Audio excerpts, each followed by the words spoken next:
Once upon a time, a man came down from the skies on a reindeer. He traveled, following the sun for a very long time. When the reindeer grew old, he told the man, "I am weak. Please kill me, then drink my blood. It will bind you and me, and it will give you strength. After that, give my body and bones to Mother Earth. Next spring, my shadow soul will come back with the sunlight, and it will give birth to new reindeer and to the reindeer people." This legend about the reincarnation of a soul reflects the ancient ritual which can still be found in the mountains of Kamchatka among the descendants of those mythical reindeer people. This is how the Yevens call themselves. Their ancestors, the Tungus, reached the Sredini range. There they doomed their people to 200 years of solitude. It could be the name of their nomadic story made of beads and leather, where every pattern is a new chapter, a part of an eternal voyage of the tundra nomads. The history of our people is not just in the legends, but also in the budi lukche, the ornament of nomadic paths which still decorate the traditional apron, nain. Mother taught us how to read those patterns. Here you can see how often our people change their location. Here we see the image of the reindeer lake symbolizing the descent into a valley or ascent into the mountains, or even crossing a river. You can learn the whole history of our people by these ornaments. The only thing the ornaments do not depict is the ritual of blood sacrament. The ancient Yevens practiced it on the first day of spring when they sacrificed a male reindeer to the sky. Once a year, on the day of the reindeer herdsman, the Yevens pay a tribute to the old rituals.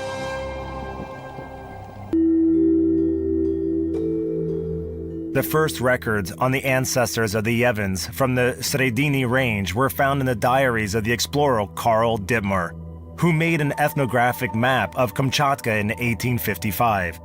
According to his records, the Lamuts, as the Yevens were called at the time, arrived from the western coast of the Okhotsk Sea and settled in deserted mountains along the banks of the Bystraya River. This is how this branch of the Yevens got their name, the Bystraya Yeven Hermits. Regardless of the way the neighbors preferred to name the Aboriginals, the Yevens referred to themselves as the reindeer people. During 200 years of solitude away from the kindred tribes, they managed to preserve their unique reindeer breeding culture, following the laws of Mother Earth, Yenin Buga. My father used to take care of this herd while I studied. Then I served in the army, and only then I became a herdsman. We have 4 herds. We have to work to provide for our families. Kiryak Adukanov is the head of one of the local communities. He speaks briefly and prefers to stick to the point, as all the Yeven nomads do. They have a proverb, "Don't say much out loud or you'll get a callus on your tongue." That's most probably why the Yeven only speak when there's a reason.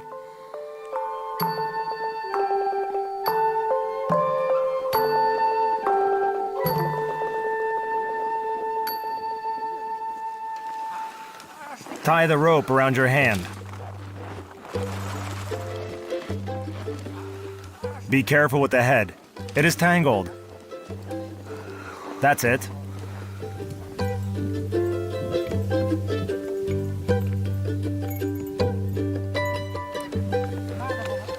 Make the harness shorter for now. The stick for steering should be placed here. You have to remove it during the ride, otherwise you'll roll over.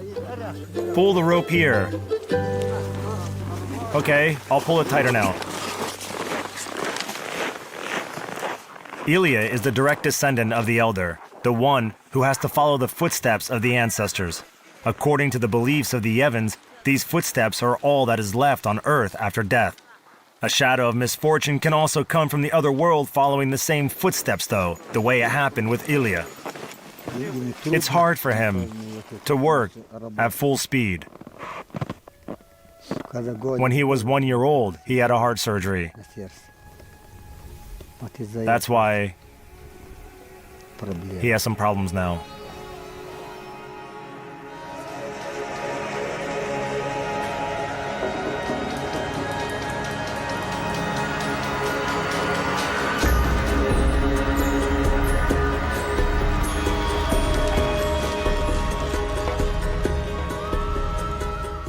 This is what Inni is about, the path of a man predetermined by the god Nivkh. It's only the guardian reindeer, given to each of the descendants of the reindeer people by the god of the sun, who can save one from the evil fate.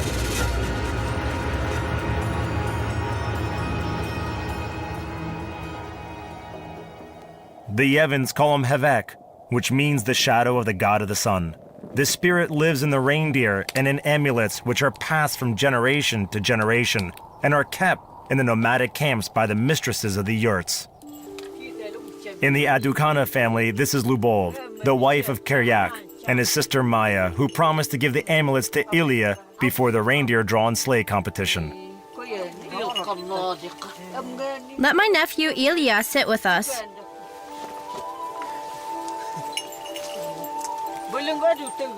I will now show you something. This is what my mother and your grandmother bequeathed to me and that I will pass on to you when you are ready to participate in the competitions and the ritual of offering a sacrifice to Nivkh. Take it. These are the ear tips of a fawn.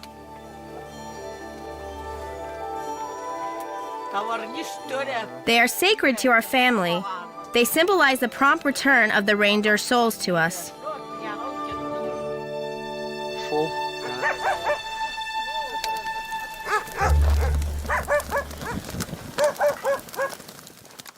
Maya is a shaman by birth. She is not only a guardian of the sacred amulets, she also keeps the knowledge and memories of the ancestors. We also had sacred reindeer in our family. We also worshipped bears, nature, and reindeer, especially as they gave us clothing, shoes, and food.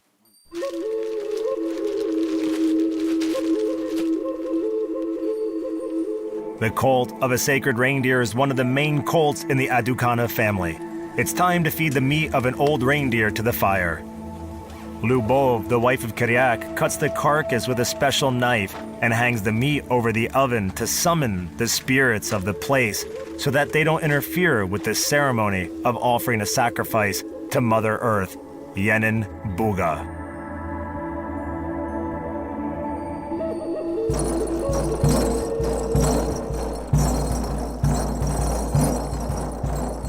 To receive the blessing of Nivkh, Maya sings an ancient chant. It brings luck and good weather during the upcoming ritual so that the spirit of the sun would re-emerge on Earth and everything would start over again.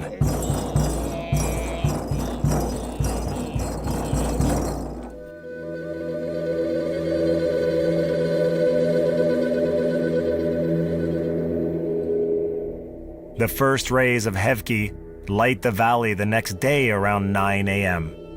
Here, up in the mountains, sunrise always comes later and sunset a little earlier than in the lowlands. The smoke from the fire flows over the yurt. For the Yevons, fire is the main source of heat, a sacred gift from the sun. It lives in the trees from which the god Nivkh taught people how to heat food using fire. This wood is used to keep the house warm and to make campfires.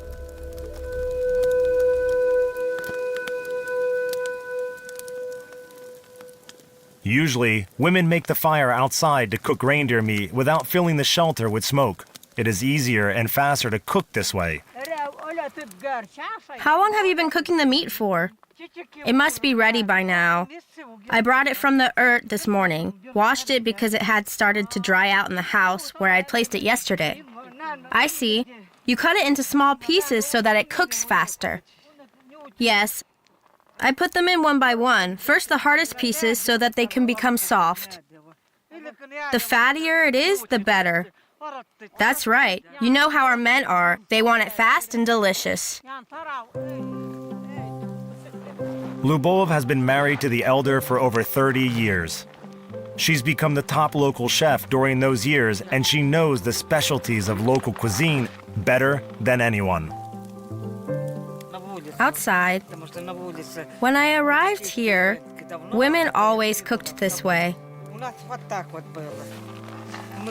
The meat cooks fast, and when a man comes, he can have a hot meal straight away. So I hung it there, and then I added rice, salt, and some parsley in the Even traditional way. My husband prefers this to the way the Russians cook it. He doesn't like spices. His stomach cannot digest Russian food, and this is a very traditional Even way of cooking.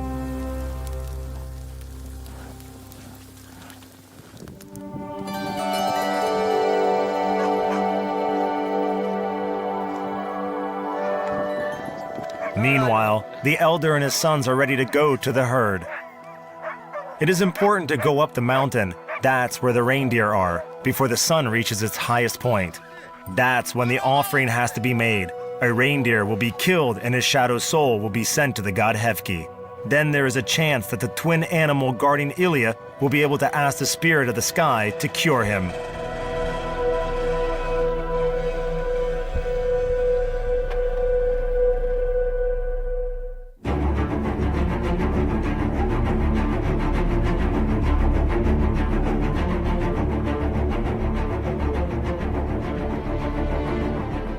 However, the reindeer in the pasture seem to have sensed the approaching death. They panicked, and the herd dispersed. It took a while to calm them down. The elder is starting to become anxious.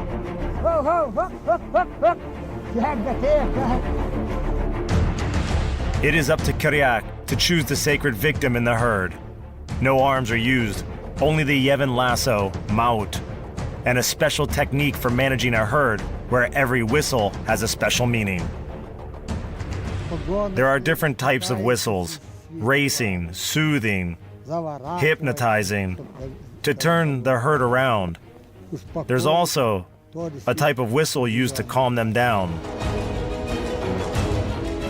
The actions of the reindeer herdsmen are similar to a shaman's ritual. A magic whistle indeed makes the reindeer calm down and move in a circle clockwise. That symbolizes the celestial motion of the sun as per the Yevon tradition. So that the soul of the sacrificial reindeer, the Nivkh, the shadow of the god Nivkh, is sent to the sun.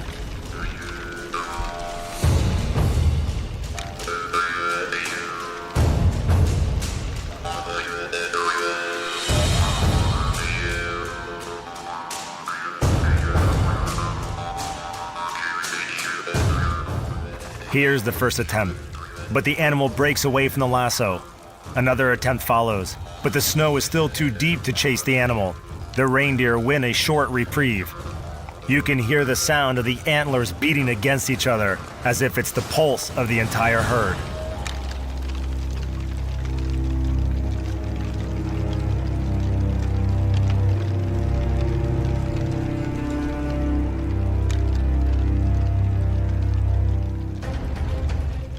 Everything is resolved in a few minutes when the lasso eventually reaches the Nivkh reindeer, who is destined to become the ambassador of the Adukana family. The second lasso follows the first to lessen the animal's fight and to facilitate the ritual of offering a sacrifice. The elder grasps the leg of the animal and utters something. According to their tradition, the Yevons ask the spirit of the reindeer to forgive them before they stick a knife into the animal.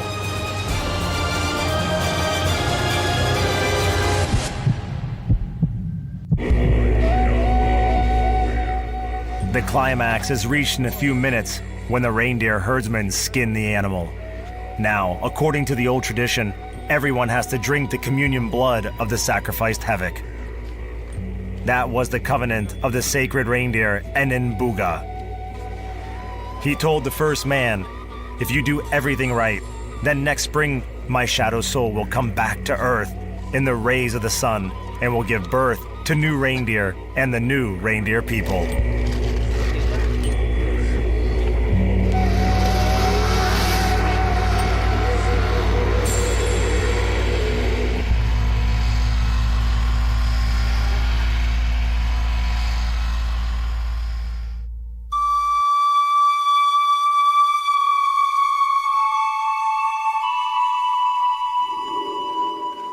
Here, in the Kamchatka Mountains, where the Yevens prefer the solitude of a nomadic lifestyle to civilization, following the traditions is necessary for the survival of the people, as old traditions and songs are two delicate threads connecting the reindeer people with their ancestors.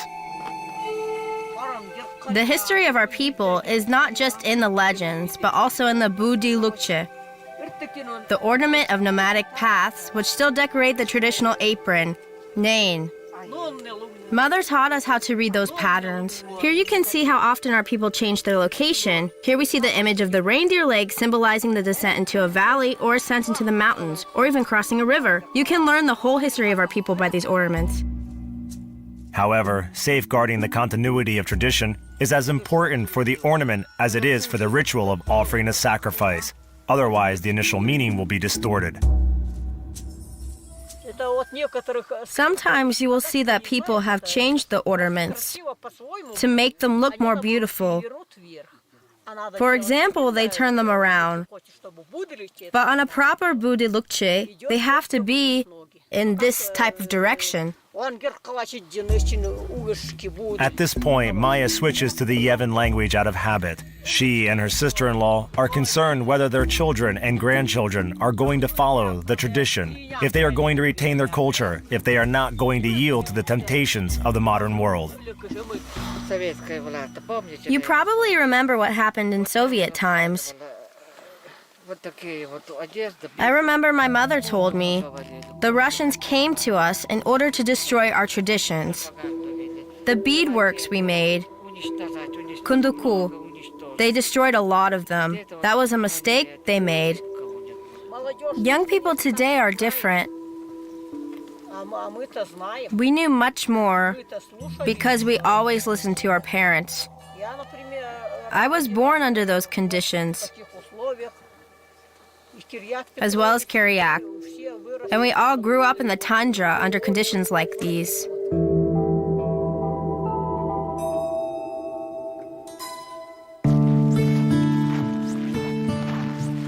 The elderly still remember those golden years before they were moved to the villages during Soviet times. Valentina Dolganskaya is also among those people, an aunt cousin of Kiriak and Maya. She's lived in the tundra for most of her life. But when the old age manifested itself, she settled down in the small village of Hainda for health reasons.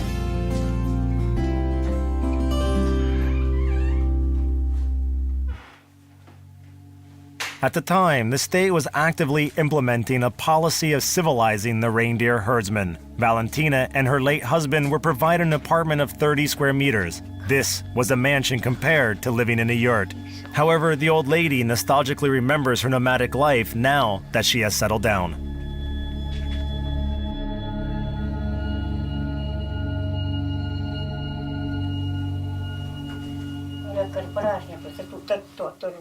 In this photo, we are dressed for a special occasion. We wore these outfits in the tundra too. They are made of fur. In this photo, we are fishing. Here we put up small yurts. We cooked there, made fire. When the mosquitoes arrived, we hid in the tents. That's how we went fishing. That's how I went fishing. There were tents like this. Now there's nothing. Valentina Dolganskaya has lost much during her lifetime. Like all nomadic people, she never got attached to things. She only kept that which was truly priceless. For instance, the mascot of her husband, who was a reindeer herdsman who did not have any male descendants. This was my husband's tobacco box. The case is made from a real sheep's horn. The top is wooden. You open it and scoop out the tobacco. The fire was fed this way to call for good weather. The tobacco box was covered in reindeer skin and embroidered with beads. Then a rope was wrapped around it and it was ready to be taken to the tundra. The tobacco box and the photographs are real relics, unique fragments of the past. Valentina makes national Yevon clothes for the entire neighborhood to retain their traditions. I used to sew a lot by hand for special occasions. I made bead ornaments the way my mother taught me, and she was taught by her mother. No one knows how old this ornament is, nor the age of the kuklianka, the upper garment made of fur. But it holds a special meaning. It is a garment that is almost ready for my burial. I just need to cut off the bells and to loosen the nanali nuts. Then the soul after death will be much lighter when it goes to the upper world. But while the seams of my clothes and my shoes are stitched on the inside, I'm protected from the evil spirits. So routinely, the old Yevon lady removed the border between the world of the living and the world of the dead. The ornament, which symbolized life for the young Valentina, turned into a funeral ornament for when she became old.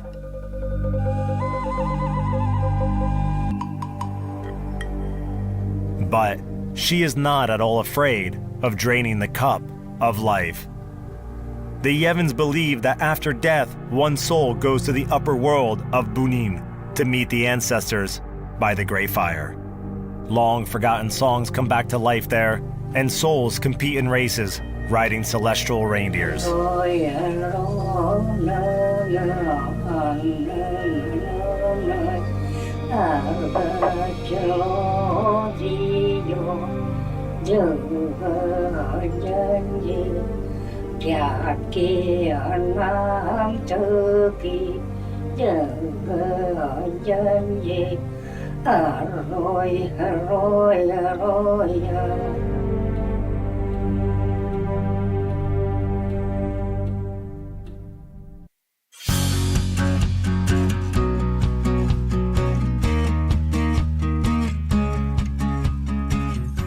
To maintain the connection of the elderly to the lifestyle they are used to, they introduced the annual Day of the Reindeer Herdsman in the 1930s.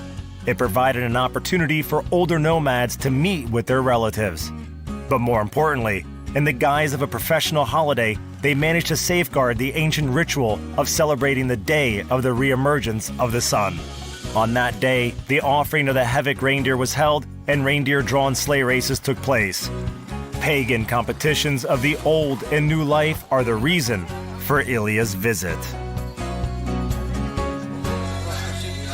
It's very important that the reindeer behave well. Naturally, I feel anxious. For the son of the elder, this race is predominantly a competition with himself, an opportunity to show his worth and to feel his pulse racing in time with the heartbeat of the reindeer. All that's left is to wait for the race to start.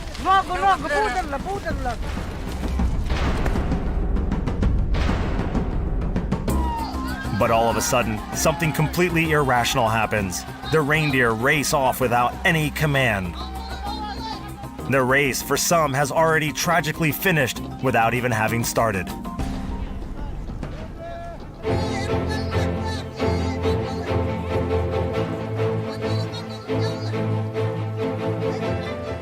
Once wild animals, reindeer did not allow people to completely tame them. It is much more difficult to manage them than a horse or a dog. They saw a lot of people and equipment. That's why they became anxious. On the second lap, it seems that Ilya suffered the same fate. His reindeer rebelled. It seems that there is no happy ending to this story. If taking into consideration that it wasn't only the spectators that scared the reindeer, but also the manner in which the races are held that is foreign to the descendants of the reindeer people. Ever since I can remember, or as far back as I can remember, I was already riding on a reindeer. This memory of an elder Yevon reindeer herdsman, as well as those 100-year-old photographs, prove one thing. The traditional lifestyle of the Yevons has changed a lot over the course of the past 200 years.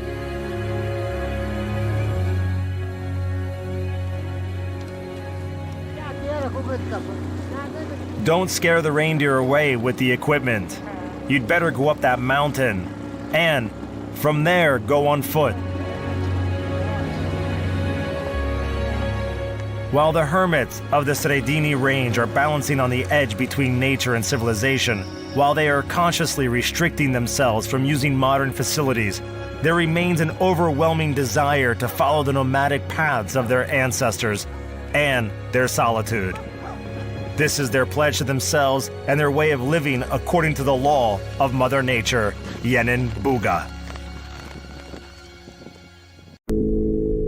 Tuvinian Tajins belong to the larger ethnic group of the Tuvans. They've lived where the modern Republic of Tuva is located for 1,500 years, ever since the Turkic tribes came to the Sayan Mountains from Central Asia and merged with the Ket, Samoyed, and Indo-European tribes. In the 13th century, the Tuvans were defeated by the Mongolians, and in the 18th century their land became part of the Chinese Empire of the Great Qing. The Tajins have been subjected to various influences for centuries while developing their own unique culture. Today, the old way of life is maintained by only 15 families.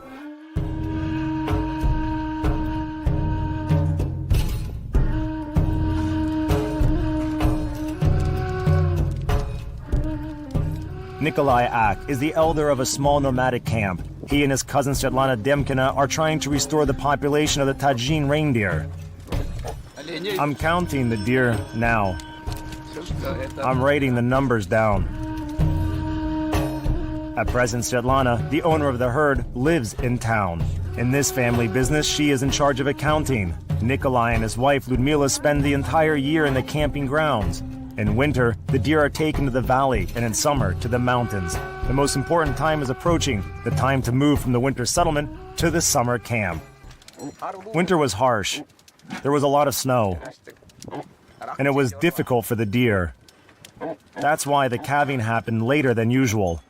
The does did not manage to gain weight, and the winter was longer than usual. Snow didn't melt for a long time.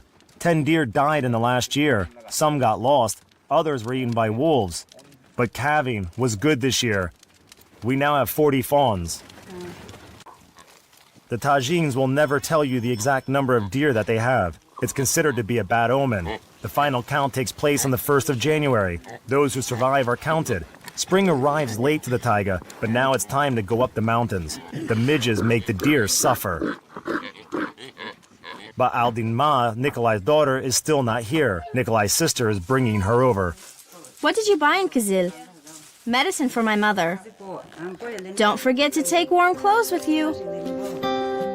Aldin Ma lives here in the village of Yi in Nikolai's sister's house when she was still attending school, and she always spent her summer vacations at her parents' camp. Aldin Ma can do everything. She has all the skills that a woman living in a reindeer breeding camp has. She can milk a doe. She can ride a deer so naturally, as though she was literally born on a deer. Svetlana tells us everything about the girl, because the girl won't speak to strangers. Modesty and reserve are the main traits of a Tajin's character. They spend most of their lives amongst close friends and family. But soon, Aldin Ma will have to change her ways. She just entered the agricultural college. It was her choice to become a livestock specialist, and possibly after, a veterinarian. After graduation, she'll be able to help her parents, and this occupation will become useful. Aldin Ma's parents don't know yet that their daughter entered the college. She will soon surprise them.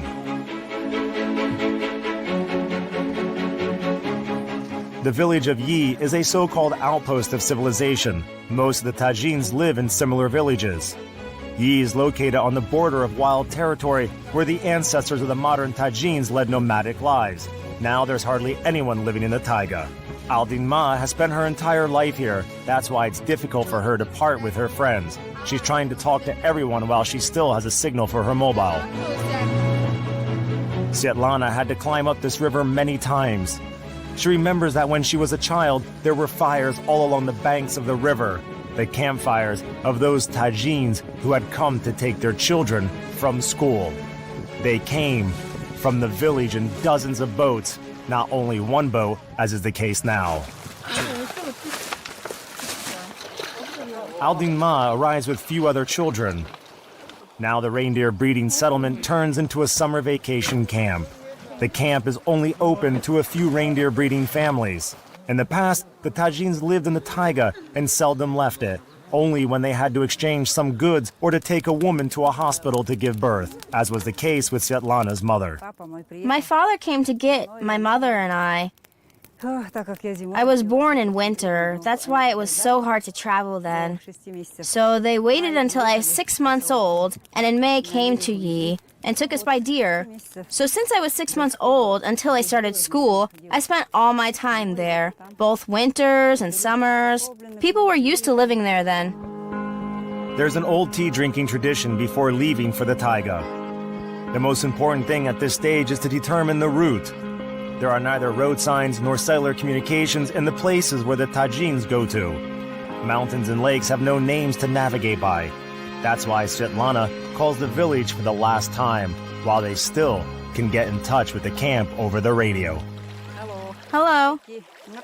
Could you please get in touch with my herdsmen and ask them where they're located at present? Please also ask them to wait for us and not to move before we arrive. The taiga is enormous. Even if you know the camp's location and you're only a kilometer away, you can walk around it for hours and not be able to find it. People sleep out in the open, and if it rains, there's nowhere to find shelter.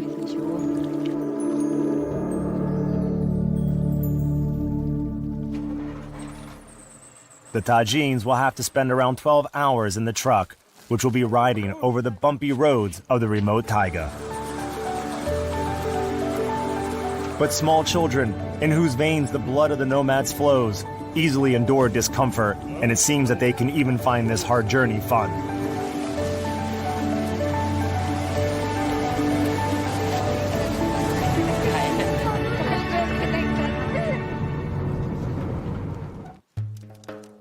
Within a single year, the Tazhins relocate about 20 times. The deer have to move constantly in search of new pastures. Nikolai promised to wait for Svetlana for one more day, but the decision was not easy for him. The lichen that the reindeer eat is running short in this pasture. What's more, the Siberian elks have turned up here. It may sound strange, but an elk, whom an average city dweller can hardly distinguish from a domestic reindeer, is like a predator for the Tazhins. The elk is taller and thinner than our deer. They differ a lot in their character, too. During rutting season, you have to tie the domestic reindeer up because the wild deer turn into proper predators.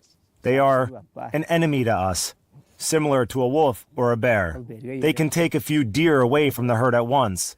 But once the rutting season is over, the wild deer leave, and then a reindeer breeder can let his deer out to the pasture. Every reindeer breeder has to be able to protect their pastures from predators. Hunting is also a source of providing for oneself. In contrast with regular hunters, northern people are allowed to hunt for game throughout the year. It's hardly possible to survive in the taiga without a gun. That's why the Tazhins learn how to use it at an early age. It's time for Artish, Nikolai's grandchild, to learn the skill. Judging by the faces and noises he's making, Artish did not particularly enjoy the first shooting session, but it's obvious that a good hunter is growing up in the family. Have a look. You hit a spot just to the left of the notch. You had to aim here, right in the center, so you missed by this much.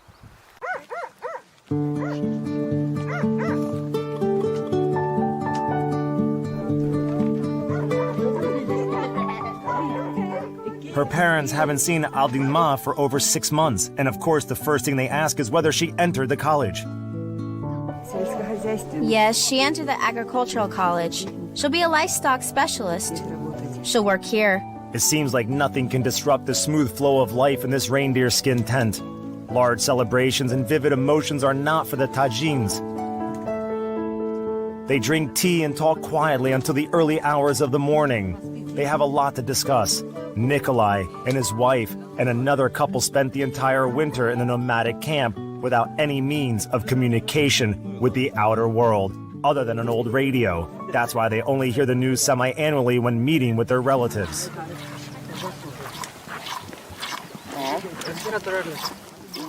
However, even the arrival of guests and long nightly talks don't interfere with the morning milking. They only have half an hour from the first signs of sunrise until the midges wake up. The women get down to their business.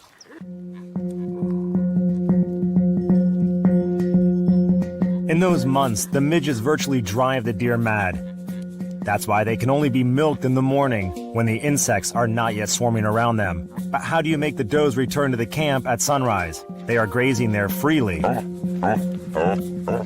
The Tajins know the secret to bringing them back. Every night before the milking, they tie the fawns to long poles.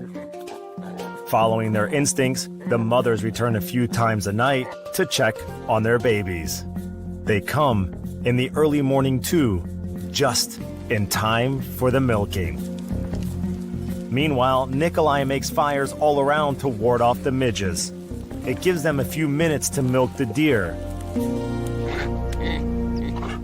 Then the deer are set free to go and tend to their fawns. The symbiosis works very well. There's enough milk for both people and the fawns. While the grown-ups are milking the does, the young ones prepare the deer to go and fetch the things left on the hill during the night. The Tajins' ancestors started riding deer at least 2,000 years ago, and they saddled them in this manner. This saddle is used for riding deer. This rope is for steering. You pull it to guide the deer. This saddle is called angarjak in Tuvanian. Here, people learn to ride deer even before they learn to walk. There are special saddles for babies. A birch bark cradle was attached here. Here, they made something to cover the baby against the rain or sun out of crisscrossed twigs. In the past, a reindeer skin tent resembled a proper house with its opulent interior and comfort. Today, those homes are more like camping tents made from plastic, but they still maintain the traditional design. A tent was covered by birch bark in the summer. A special technology was used that we don't know of. We have forgotten it. It had to be boiled for a long time, then cut and sewed. It's easy to transport birch bark in summer. You can roll it into a tube and mount it over deer. And in winter, it's skins, reindeer skins. The first time the culture of the Tajins was under threat of extinction was at the start of the Soviet epoch. There was a real hunt for the shamans. Whole communities who have survived for thousands of years were destroyed, replaced by collective farms, totally dependent on civilization. They collapsed together with the Soviet Union. All the reindeer breeders moved to the city then, abandoning their herds. That's when the Tajins' culture was on the brink of extinction for the second time. Sometimes when I come here and see the place where my parents, my grandparents, and great-grandparents lived, I think that if one of them could see what was happening now, they'd be terrified. There are very few deer left. The traditions are being lost. People used to be one with nature and the deer. These days, the reindeer breeding is only maintained by a few enthusiasts like Svetlana Demkina and her family. Svetlana's husband was Russian, but it was his idea to revive the tradition. It was my husband's idea. Frankly, I was against it. He told me, "How can you watch while everything is disappearing in front of your eyes? Your whole life, the life of your ancestors, are connected to the deer. You have to do something about it."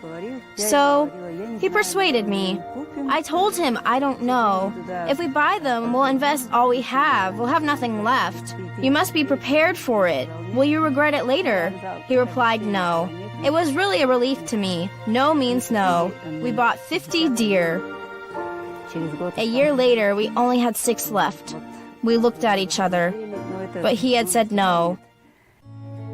The couple decided not to give up, and they succeeded. The herd started to grow. Vasily Demkin died a few years ago, but Svetlana continues her ancestors' cause, which became her husband's cause. Now, the herd consists of 185 deer, and Svetlana wants it to be given the status of a breeding livestock farm. This status will allow her to get help from the local budget. We used to work with the blood differently before. It's problematic now because we need refrigerators to store it, or special thermoses. And in summer, That's impossible. Now, the easiest way is to cut off the tip of the ear and put it in alcohol in a test tube. And then we send this to Moscow, to the All Russia Research Institute of Animal Breeding in Dubrovitsa, and they research it there.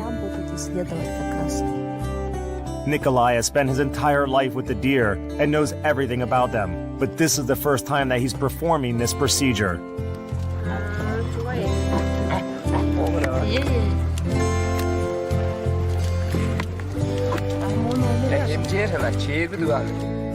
He is ready to learn new things to retain and expand his herd. It doesn't make any sense to stay in the taiga without the deer.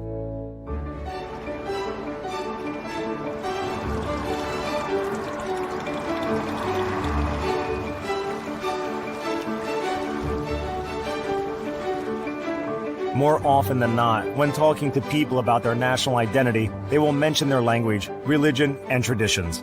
But for the Tajins, deer are the core of their national identity. If it weren't for the deer, they'd have been ordinary Tuvinians and would have blended in with the urban residents. Everything is connected to the deer, including our nature and history, the century-old history which people remember, the memory of their parents.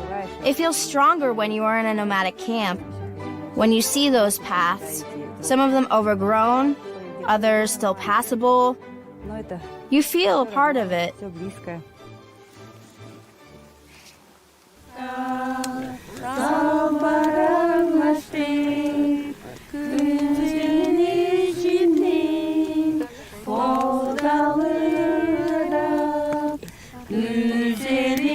Despite the harsh winter, spring has turned out to be good.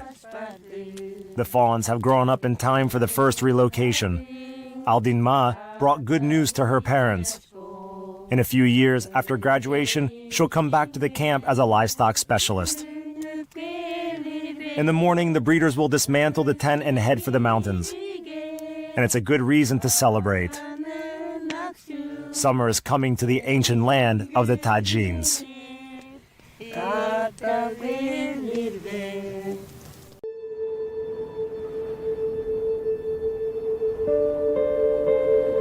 Karamuren, Sakalyan Ula, Kaiki.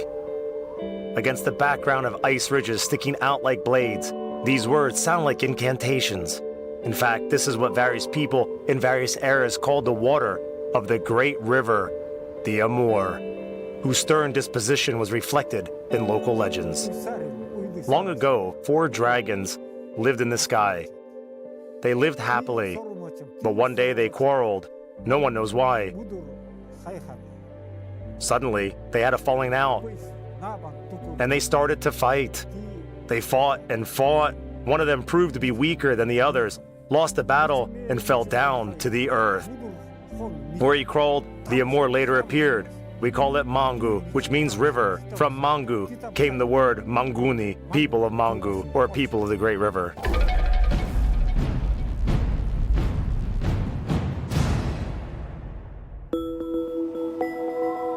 Today, the people of Mangu are known as Ulchi, which means local residents. Long ago, their ancestors took a liking to the lower reaches of the Amur and founded the village of Bulava here. There are around 2,500 Ulchi in the Khabarovsk Krai, and 700 of them live in Bulava. We believed, the Ulchi believed, that people live everywhere. In the sky, there are sky people. River people live in the water, yes? There are taiga people. Everything, every object has a living soul. These beliefs would probably not have survived to the present day if it hadn't been for the sacred fights with a bear, the main sacrament in the spiritual life of this people.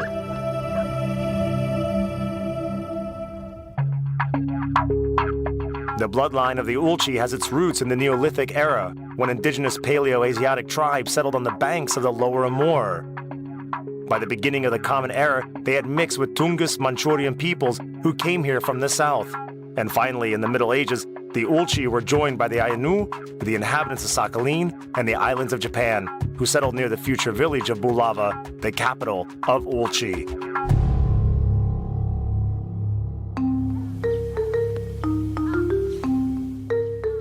According to legend, the village was founded by the Sugbu clan, whose ancestors made a secret agreement with local spirits. They allowed people to live on the river in exchange for the promise to respect the Amur, or Mangu, and pray to the Lord of all spirits of the taiga, Duente Adeni, who took the form of an enormous bear.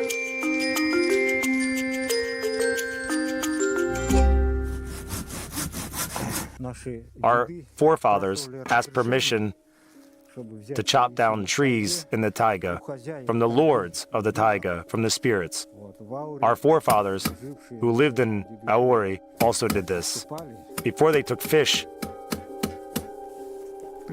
from the Amur, they also had to ask.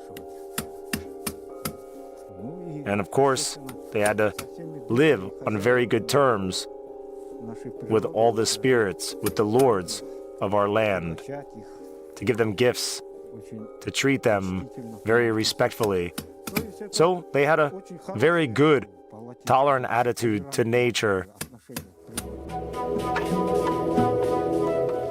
This agreement between people and the spirits of nature was carried out religiously. Every year on the banks of the Amur, the Ulchi sacrificed a sacred bear to the almighty Duente Adeni, a messenger to the world of the spirits, which for thousands of years protected the peace of the taiga and river.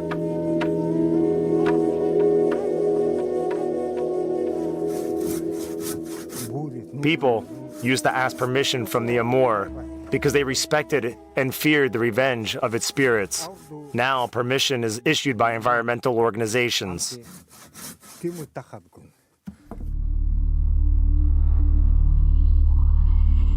In 1931, the Kamoro Pani Kusu fishing farm was opened in Bulava. The name means strength and unity. Since then, the lifestyle of centuries has changed, seemingly irreversibly. During the years of Soviet rule, the Ulchi almost lost their identity. Many began to forget their native language.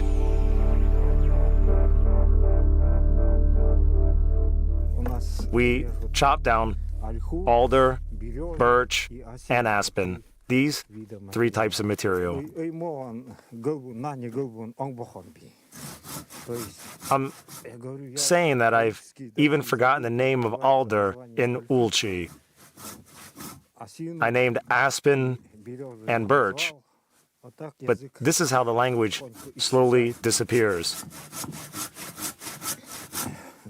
Even people of my age speak it badly. Many don't speak it at all.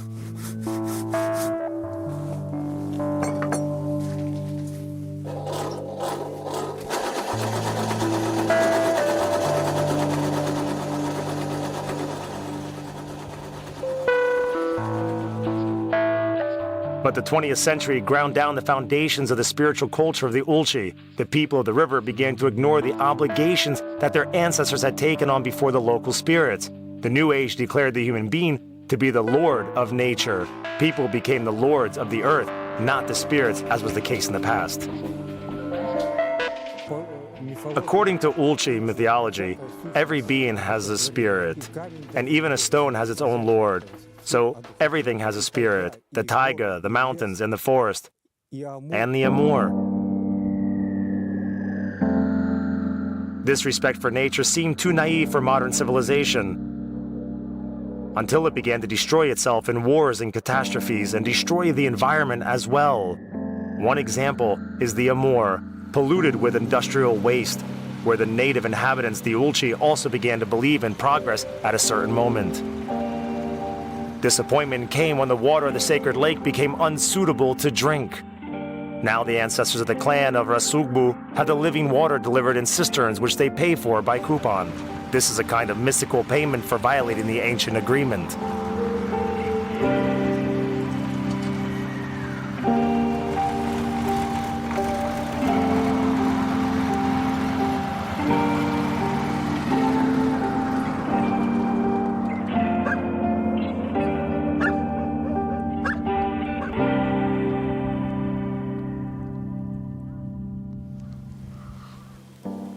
To restore the trust of the spirits, the elders decided that they had to return to their roots. But how could they do this if the people had stopped living in the old way? Some of us say, why do you use these modern technologies if you adhere to traditional culture? I reply to them, My comrades, you fish in the traditional way, but you buy modern motors. Why don't you use oars? You want me to do everything by hand, but you use modern technology. I'm not so stupid, I say. I'm like you. I'm sensible enough. At any rate, I still need to carve by hand. Thank God. No modern technology can carve like this. The craftsman knows what he is talking about. Folk art is not just about copying. It is the spirit of the people embodied in material.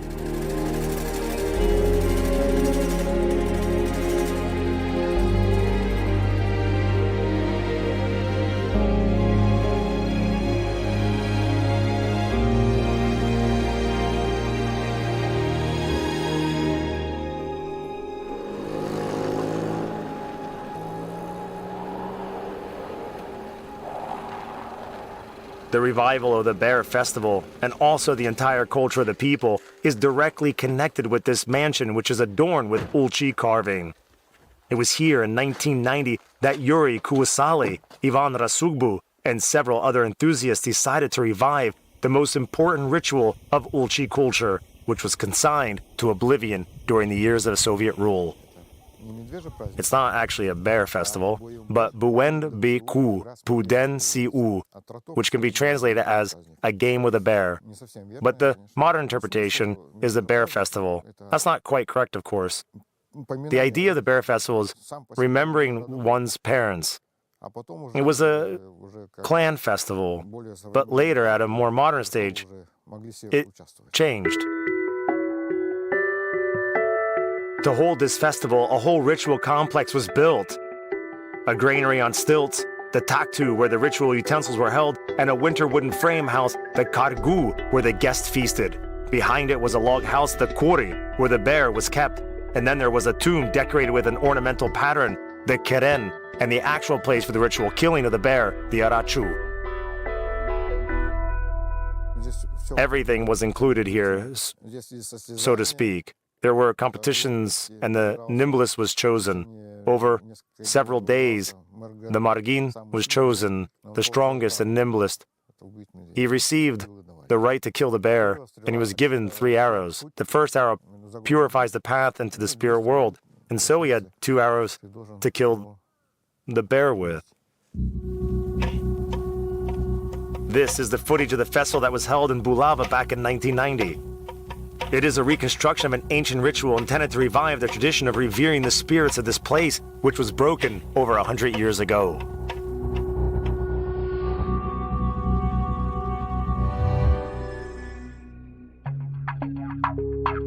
The basis for reconstructing the unique ritual is found in the diaries of the Russian ethnographer Leopold Schrenk.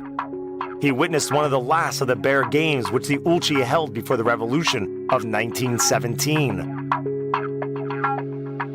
The most fascinating elements were the sketches of the ritual meal, the Nagarka, a kind of pagan communion with the spirit world.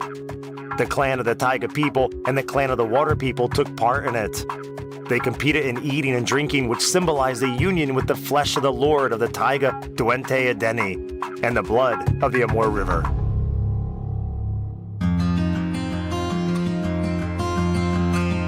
The day in March when the Bear Games were revived according to the ancient tradition marked the beginning of the modern history of the people.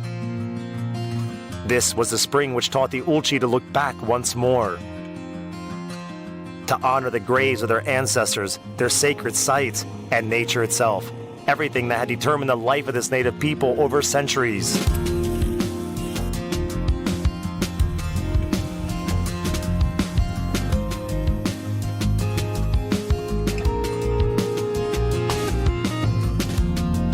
In the past, among the numerous sacred places on the Amur, Cape Aori held a special place for the Ulch. It is a mysterious place of power where the cults of water, the taiga, and the mountains come together as one, where the worship began of the Great Spirit in the form of a bear, Duente Adeni.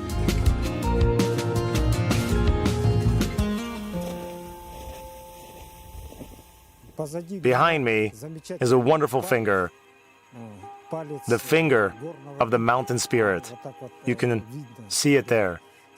In Ulch, it is called Kaldyam Tumutu, the finger of the mountain spirit. Obviously, the Ulch worship these places. When they came here, they always brought offerings to the mountain spirit. Of course, the mountain spirit is very strong. It's a powerful being, and so people bowed before it. It is washed by the Amur and located on the boundary between the water, the mountains, and also the taiga. So it is an intermediary between three elements, three worlds. For Rasugbu, this place is also symbolic because according to legend, this is where the first sacred place of the Ulchi was. It was from here that the family tree began. And here, the cult of nature originated, and the praise of its beauty.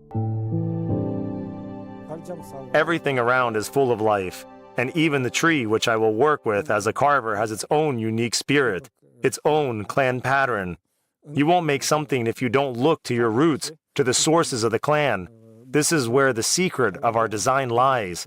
The spirits only allow us to reproduce it. The main thing is not to make up things yourself, but to do everything strictly according to the canon.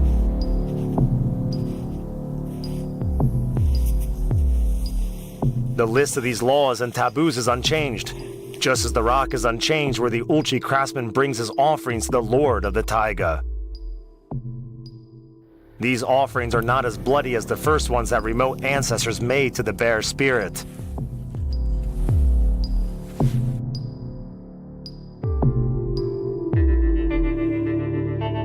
This cult at the foothills of the ancient mountain would have been long forgotten if it had not been for the ancestors of the clan of Rasugbu and Kuisali.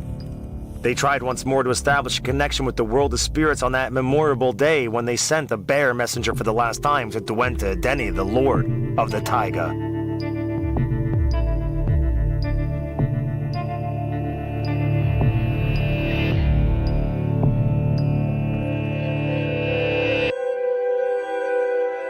The Bear Festival had great importance. It stopped the disappearance of the memory and faith of the people.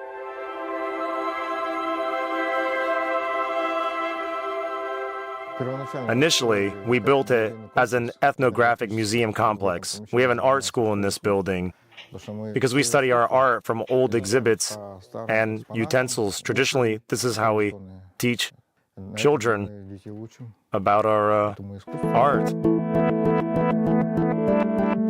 Almost all the exhibits are ritual elements of the Bear Festival. There is probably no more symbolic place for introducing the younger generation to the culture of their ancestors. And in this sense, the art school is not a museum, but a living space where the melodies and movements of a vanished era are revived. We teach folk dancing, traditional Ulchi folk art, and oral folk art. We have our own ensemble. I've been the director since 1991. We have 102 children here. It's a real school.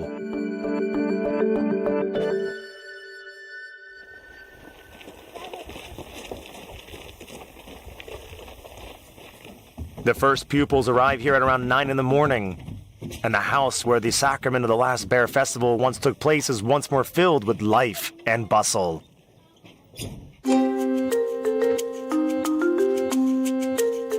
The children enter a space which connects them with generations and generations of ancestors. The history of the people comes to life before their eyes. Children are taught about their native culture by local artisans, above all by the director's wife, Lilia Kuisali. This passes from generation to generation because I went to the children's art school and now I work here. Yuri also went here as well, and even my children did too. That's how it happens. Because everyone knows that there's an art school here and everyone goes to it. They even may continue to attend the school when they are adults or even when they're parents later in life. The most important thing for the Kuisali family is to preserve this living thread, to revive interest among children not only in traditional art, but in dances where elements of the Bear Festival come to life. Soon, it will be seen again in all its glory, even if it's in a noisy city on the day of Ulchi culture and not on the sacred rock above the Amur. We're going to have a concert of 3 ensembles. There's the Diro ensemble from the children's school. Then there's the adult ensemble, the Giva or Dawn singing and dancing ensemble. And there's also the Costa children's ensemble. Diro is from the art school. There's going to be a general rehearsal for a trip to Khabarovsk on the day of Ulchi culture. The revival of the Bear Festival in Bulava is not a momentary form of entertainment, but a whole science of communication with the past, with the soul of the people. The children are at an embroidery class at the moment, which will be followed by a local history lesson, and in the evening comes the most important thing, a reconstruction of the bear dances at the ensemble rehearsal. With this schedule, it seems there's no time left for leisure, but they find it, even on the way from the museum gates to the bus stop. Children are children. For them, everything around them is just a game. But if you don't teach them about the culture of their ancestors today, it's unlikely they'll get enthusiastic about it tomorrow. Without this education, these kids will fly away from their native nests without ever feeling or discovering that they are real Ulchi, the people who long ago worshipped and revered the spirits of the taiga and river, holding the sacred bear festival every year on the banks of the Amur.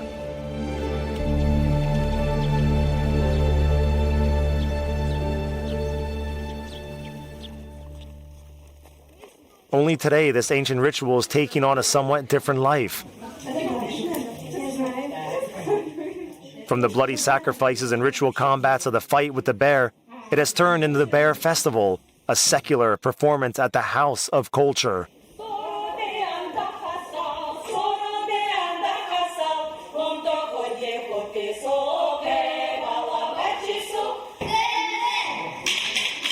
First, the natural world of the Amur is displayed in the dances, and then the life of the Ulchi ancestors, hunting in the taiga, fighting for brides, and jumping ropes as a symbol of the birth of children. And finally, there is an almost savage dance where waving the arms symbolizes the death that comes to the bear to the accelerating rhythm of tambourines.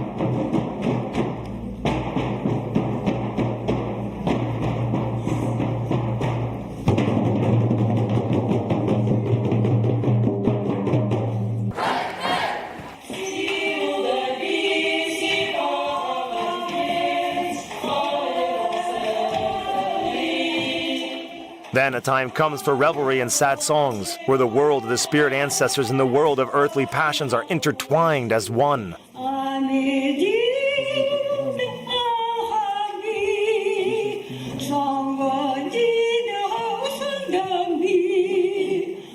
In every part of the performance and every song, the traditions of the past are revived. It is important to preserve these things without distorting the meaning of words and movements, and to convey in a secular performance all the profundity and beauty of the folk art, which originated as part of the Bear Festival.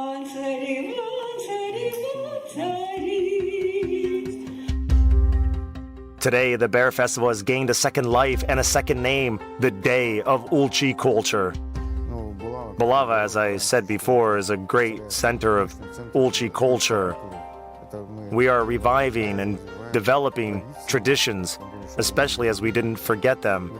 I mean, all of us, the creative intelligentsia of Bulava.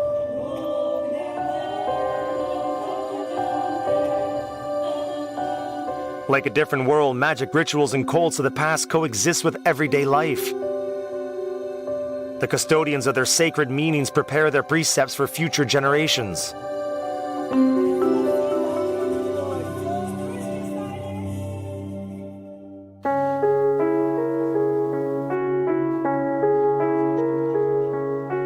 The ancient cult is not only reborn on the stage, but also in its shadow, where the pattern of the past and present intertwine as one, where a sacred dialogue takes place between the artist and the spirits of the past under the dim light of an old lamp.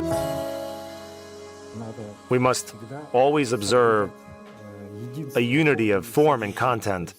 This means that the pattern must fill the entire space, the entire surface, and so that symmetry is not broken anywhere. The trick of this pattern is in that it begins where it stops.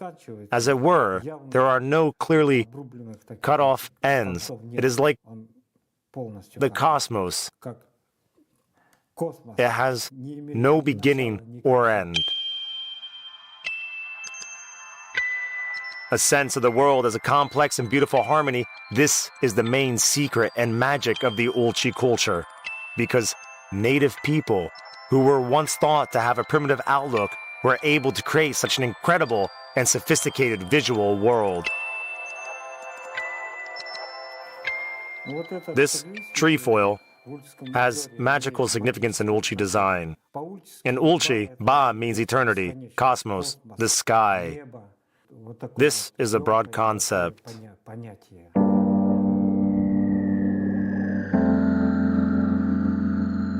Every line states that in the pattern of life, everything repeats endlessly. We must simply not break this thread. The fine connection with the world of spirits of the taiga and river, which is brought to life every year by shadows at the local house of culture.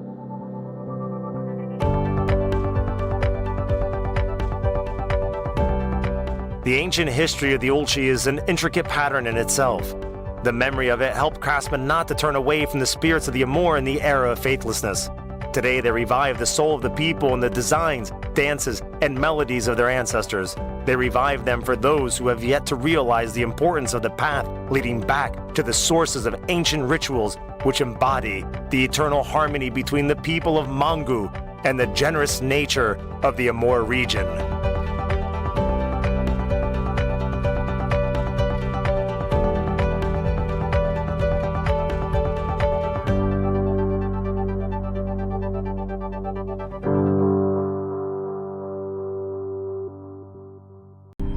In the Russian chronicles of the 17th century, the Enets are referred to as the Yenisei Samoyeds.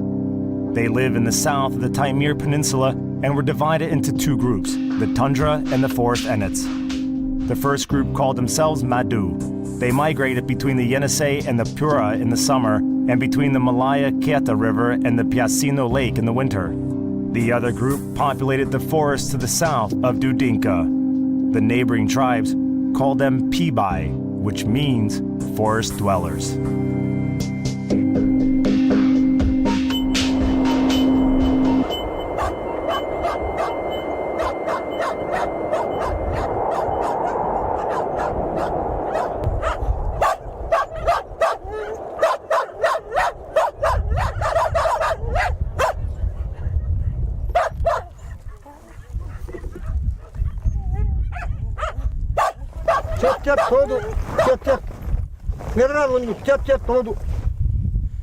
Roman Silken is a descendant of the Tundra Enets. He is a true One Enchu, a real man. He speaks the authentic language and remembers the traditions of the ancestors. Now there are less than 30 descendants of the Tundra Enets in Taimyr. Are you ready?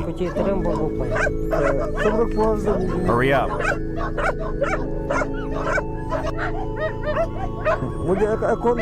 Check that we have taken everything we need. The lasso and the harness, so that we don't have to look for them later. And don't forget the gun. Do you hear me? Don't forget the gun. Listening to the father and his son having a conversation, it's not easy to tell that they speak different languages, yet they do. And it's not because of the generation gap. There's a different reason. I have 4 sons. Ivan is the eldest. There are also Kostya and Maxim. Ivan went to school only for 1 year. Maxim for 7 years. And Kostya for 9 years. Another son is still a schoolboy. My wife lives with him in the city. She's a Nenets, not Enets. And she raised the children her own way while I was looking after the reindeer here.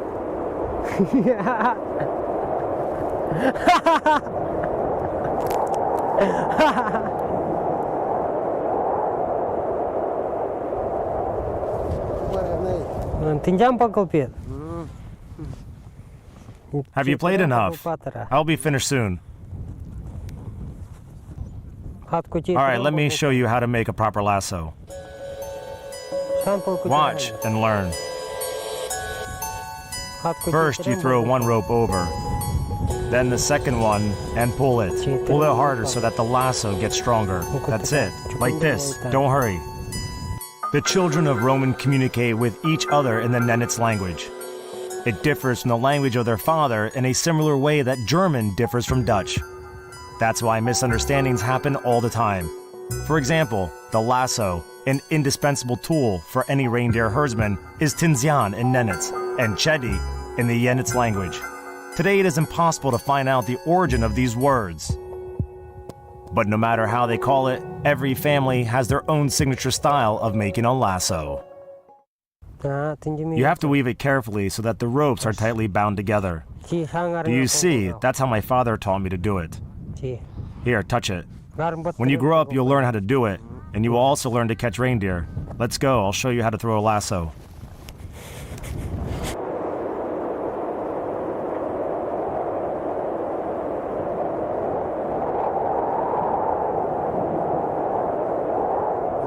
We have been raising our children in the tundra since they were 5 years old.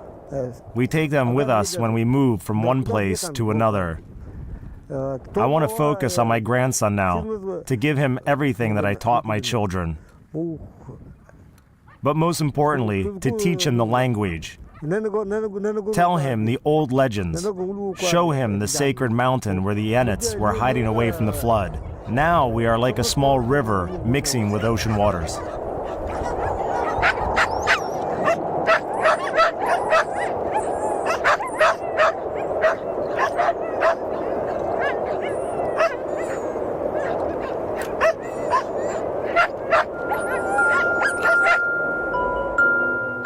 The tundra of Tozhu region became homeland for the Silken family only in the beginning of the last century. Back then, some of the Enets, in an attempt to escape the famine and smallpox epidemics, moved to the north. Others traveled to the south where their ancestors met new neighbors.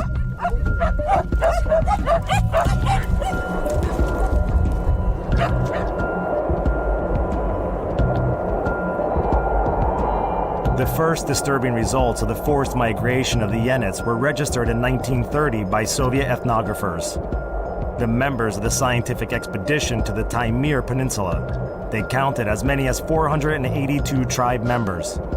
It was 4 times less than it had been registered in the records of the 18th century. Such a rapid extinction happened because the neighboring Nenets tribes in love, the most imperceptible form of assimilation. In other words, the reason was the increasing number of marriages between the Enets and the Nenets.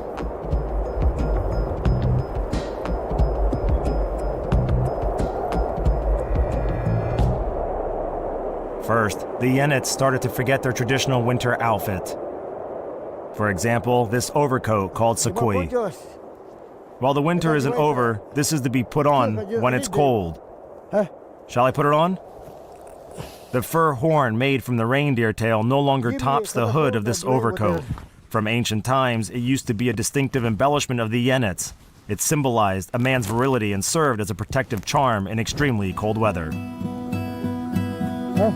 This is used when the temperature is around -70. At -60, you can sleep outside in it. Unfortunately, Roman doesn't have a traditional overcoat. All the Enets' clothing was gradually replaced with the clothes of the ancestors of his Nenets wife. Thus, the tradition of the Enets people is coming to an end.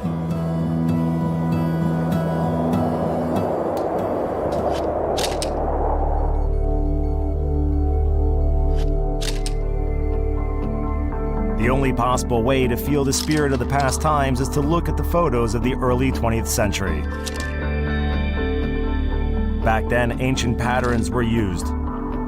Women made their clothing following the traditions of their mothers. Men made dog sleighs and built reindeer skin tents the way their fathers had made them.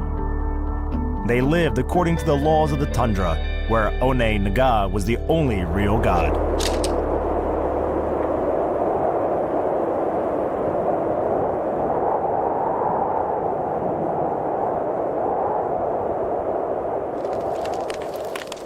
In the summer, the descendants of the Enets move around the tundra with their reindeer skin tents. But in the winter, they move into fixed structured shelters that are placed on the sleighs. First, they appeared in the 1930s. In one of such winter shelters lives Lydia, Roman's sister, together with her daughter, the daughter's sick husband, and little Nadia. The old woman is teaching her granddaughter some basic traditional skills. Grandma, what are you doing? I'm making stroganina. You're not slicing it very well. Why? Because...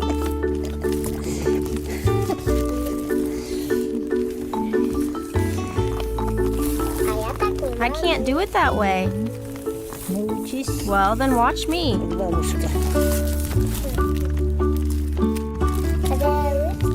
When I grow up, I will do that. Like your grandmother does, right? Stroganina is frozen reindeer meat.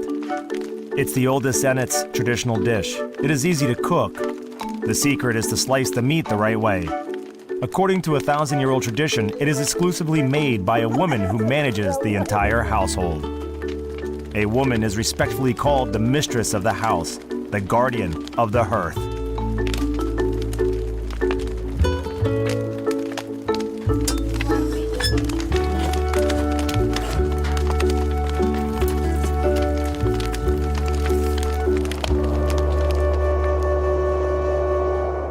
Like it has been done for centuries, the food reserves are kept outside on the sleighs. This is a natural and very reliable fridge. Тут хранятся частично продукты у нас питание. Это We store all food here. Tea, sugar, everything actually. лишний тут.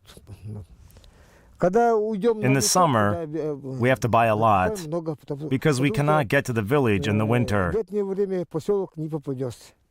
We have no transport, no helicopters, so we buy things in the summer in advance while there's still no snow. We need to buy a lot before the snow falls.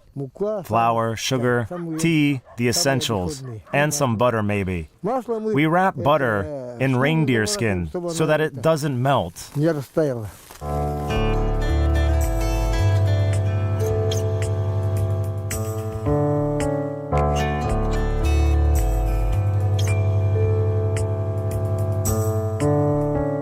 In the absence of the mistress, the tent turns into a tea house on sleighs. This is how the Enets prefer to spend their spare time nowadays, although this tea drinking tradition has recently appeared.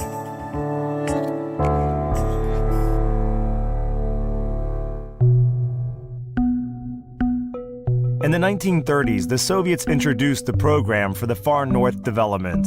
It was aimed at civilizing this territory. The so-called Northern Supply Hall consisted in regular supplies of food to the remote areas of the country. Those areas included the lands of the Taimyr Enets, who were first in their history introduced to the benefits of civilization. In exchange for those goods, the reindeer herdsmen had to quit their nomadic lifestyle and forget the language in which they had prayed to One Naga since ancient times, the god who once gave them the tundra and the reindeer.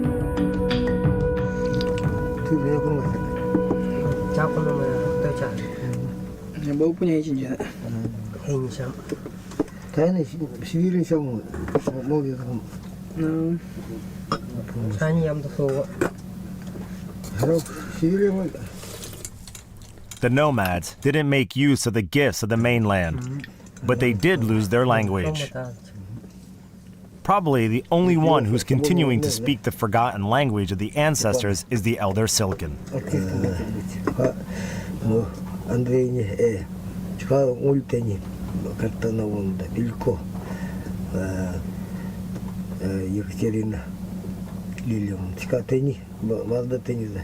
Андрей Валерьевич Антениза, Силкин Андрей Валерьевич, на вот Антениза, как-то на вот него.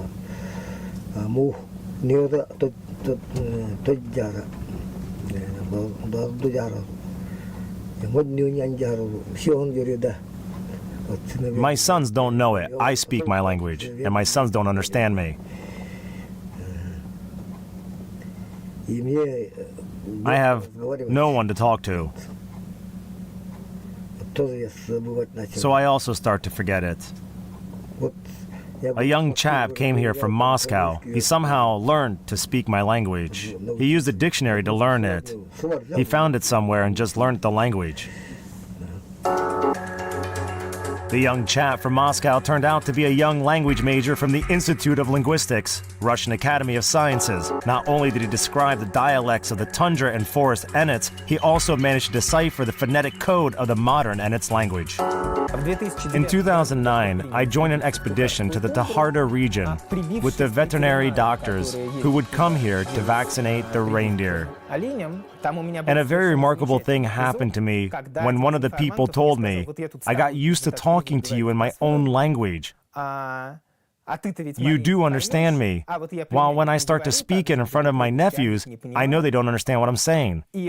And I thought, well, there is a chance that in the end of my life, I'll be the only one left who is familiar with this dialect. Andrei Shluinsky is in some way a pioneer of the 21st century. The results of his research are not new land on the modern map of the world, but instead they help to fill in the blanks on the map of universal human culture. In this virtual world, he does what he calls a linguistic archaeology. The Enets language belongs to the Euro-linguistic family. It has a more developed case system, although it's not all that complex in the Enets language, as in Russian or German. It has a diverse system of the verb modes. They use the same verb to denote to leave and to become. For example, I became old, which literally means I was old when I left. I think it's beautiful. I really like it. In fact, a language survey can reveal much more about the history of the Enets than archaeological excavations. According to the results of the linguistic research, the modern Enets language developed in several stages. The traces of the oldest language were found in the eastern Sayan Mountains, where a single proto-language had existed up until the 1st century BC. At the same time, the indigenous population of the Sayan Mountains, pressurized by the tribes from the south, were forced to leave the area and move up the Yenisei River. That's how the history of the Samoyed languages started, when a single people with a single language spread along the banks of the great Siberian River. That's how the Selkups, the Nenets, the Naganosans, and the Enets emerged, people of the Yenisei River sharing the same family of languages which became their symbolic tree of life. There is a certain paradox to the fact that primarily popular languages are studied. Even among so-called exotic or rare languages, the priority is given to those which are spoken by bigger populations. The smallest ones are researched last. On the other hand, from the point of view of urgency, rare languages should be given priority. By contrast with the majority of popular languages, Enets was an oral language. There were no manuals or grammar books published, and most importantly, it was spoken less and less. We listen to the stories of various people and write them down with transcription signs. These signs denote the sounds of the language. So we can literally hear the words when we read such records. Scientists have designed the specialized software to make transcription automatically. Here, just have a look.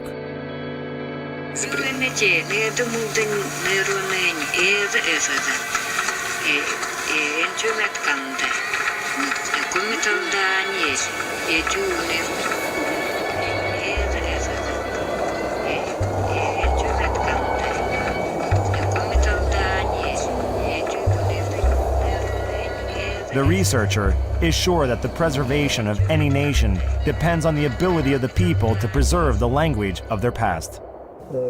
We have our own letters, Naga, for example. Have you heard it? A letter Naga. There's no such letter in Russian. It looks like H with a little curl at the end. It takes 3 Latin letters to write it, Naga. Russians don't have anything of the kind. To this old man, this is more than a letter. This is what created the entire universe. Naga in Enets means God. One Naga, a true God, stands for the power which gave birth to the tundra and to words. The God who gave these people the ability to speak.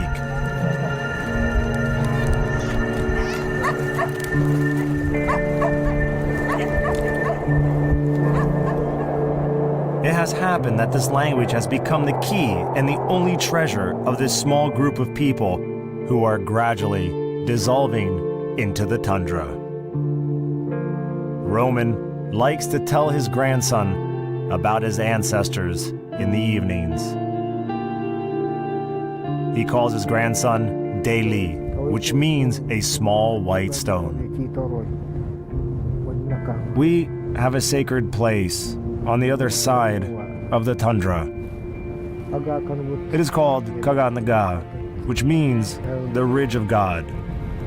Long ago, God Naga created the first people on earth, but soon they forgot about him.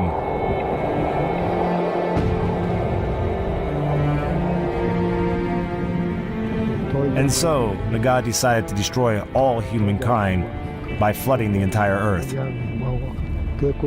They say that only one mountain survived the big flood. Somewhere over the horizon, that's the Naga Ridge, from where the Enets spread out to all the corners of the world.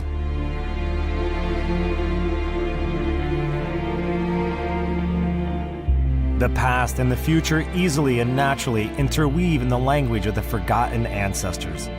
There's only one question. Is there a place for this language in the future? And what the world will lose if it sinks into oblivion with all its gods and legends.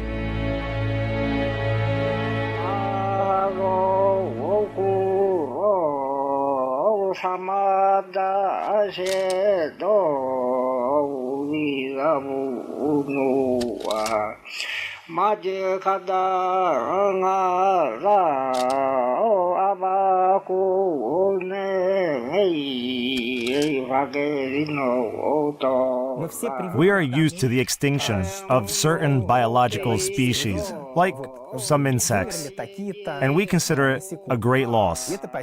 While those insects don't mean much to us, I won't argue with the fact that it is a loss, but what we have here is a similar process.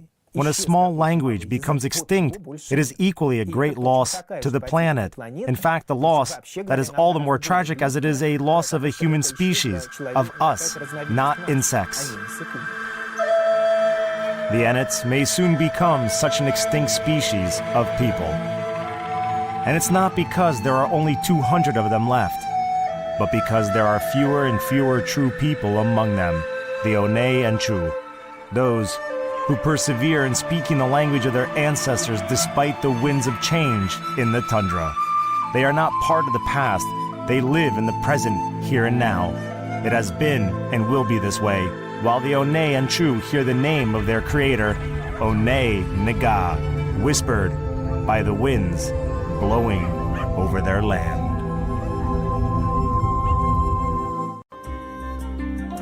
The only small habitat of the Soyot people is the Akinsky area in the Republic of Buryatia. The ancestors of these people lived in southern Siberia since ancient times, between the Ob and the Yenisei riverheads. At the end of the first millennium, Turkic tribes arrived here from Central Asia, instilling their language and way of life. Later, in the 18th century, the Buryat Mongolians came here in search of better pastures. The Soyot people, who were far less in number than the Buryats, soon were influenced by them and over time lost their Turkic language.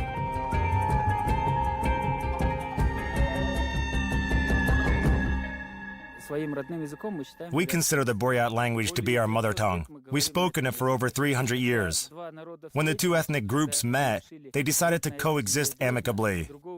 And there was no other choice. The laws of nature, the laws of history dictate that a bigger ethnic group will always absorb a smaller one. It does not mean, though, that we forgot our roots or our traditions.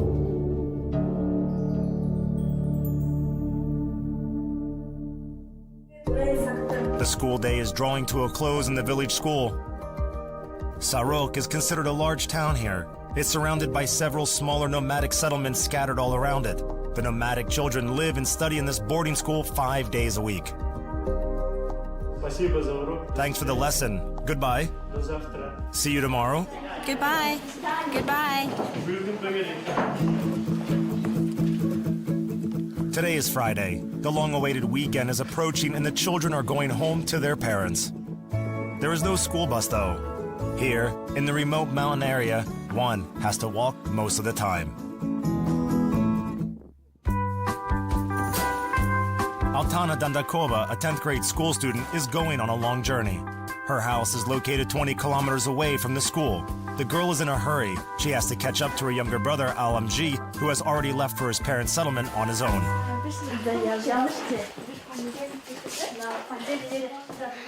Bye. It is believed that the word Soyot originates from the name of the mountain Sayan or Sayon, a sharp fang, the name which was given to those mountains by some tribes back in the day. The Soyot people are the descendants of the ancient Samoyed native population of the eastern Sayan Mountains, who lived here long before the arrival of the Mongolian tribes in the 14th to 16th centuries. Their long-standing way of life does not provide an opportunity for the nomads to leave their homesteads every week in order to fetch their children from school, and the children are raised to be independent and are used to going home on their own. Halfway home, Altana and Alamji are caught by bad weather. It is already May, but at an altitude of 2,000 meters above sea level, spring is only just starting. We always walk those 20 kilometers. You hardly ever see a car here, as there's hardly any road. And if someone happens to come this way, they'll always give you a lift. But we are used to this. All our ancestors roam long distance, moving from place to place. The house of Altana and her brother is located in a little place called Oro. It's the winter station for the Soyot people. They live here from October till the end of May. In summer, they leave their homes and go higher up the mountains, taking their herds to lush green pastures. My great-grandfathers lived this way for centuries, as we do. We raise cattle. It's our main source of income and food. My wife works as a postal officer in the capital of the region and comes here twice a month, and my children are here every weekend. They spend their summer vacations here too and help me tend the herd. Big herds of horses, cows, deer, and yaks have always been an indispensable part of the local landscape. Each community had their herd, which belonged to 2 or 3 related families simultaneously. The tiny Soyot settlements are virtually isolated from the world by the chain of the eastern Sayan Mountains. This small group of people, lost in the remote area, only became known to the world after the collapse of the Soviet Union. In 1926, and during the entire Soviet period, the Soyot people were listed as the Buryats. The goal was straightforward. All the unique small ethnic groups were to join and merge with the unified Soviet people. If the Soyot people are not in any census, then they simply don't exist.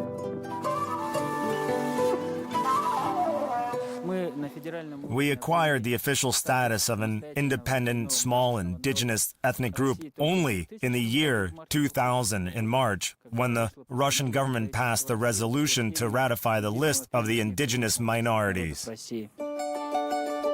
Today, the Soyot population is slightly over 3,500 people. Most of them live in this area. The Soyots build houses, dress in modern clothes, and use mobile phones. But some 50 to 70 years ago, things were very different.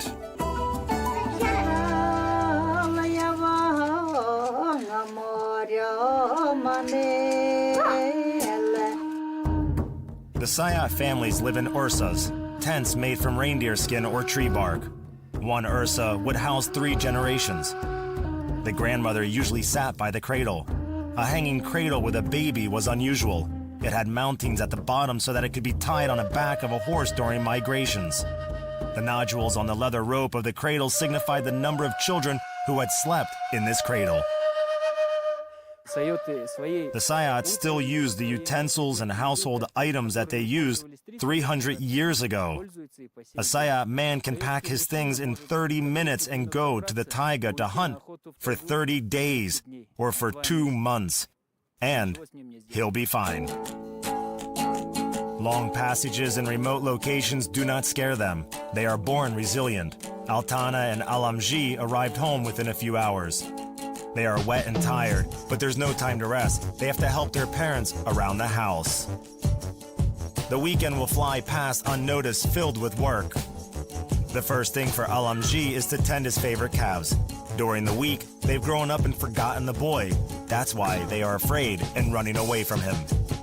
Altana starts with the household chores straight away. She has to make lunch and feed her little sister. While her father is out in the pasture with the herd, she cooks Sayat pancakes with sour milk. My brother and I can do everything around the house, all the adults work, but we each have our own responsibilities. I cook and clean the house, and Alamji, for example, chops wood for the fire.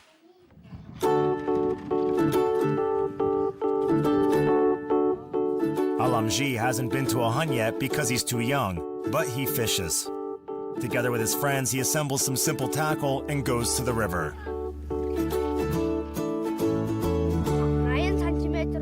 Once I caught a burbot here of about 80 centimeters. You are imagining it. It was no more than 20 to 30 centimeters. There are no big burbots here. You are right, there might be no big burbots here because it's only about 2 meters deep. But on the other river where we went fishing, my friend and I, we caught a fish of 50 to 60 centimeters. Nobody has ever caught such a big fish here. Civilization has penetrated into the lives of these people, but it hasn't changed their unique perception of this world. Every year they are happy to participate in the national games, a fond childhood memory, at the festival which honors the sacred mountain of Buran Han. Should we try, guys? What do you think? Yes, please. I used to play it too. They didn't let me take part in the game this winter.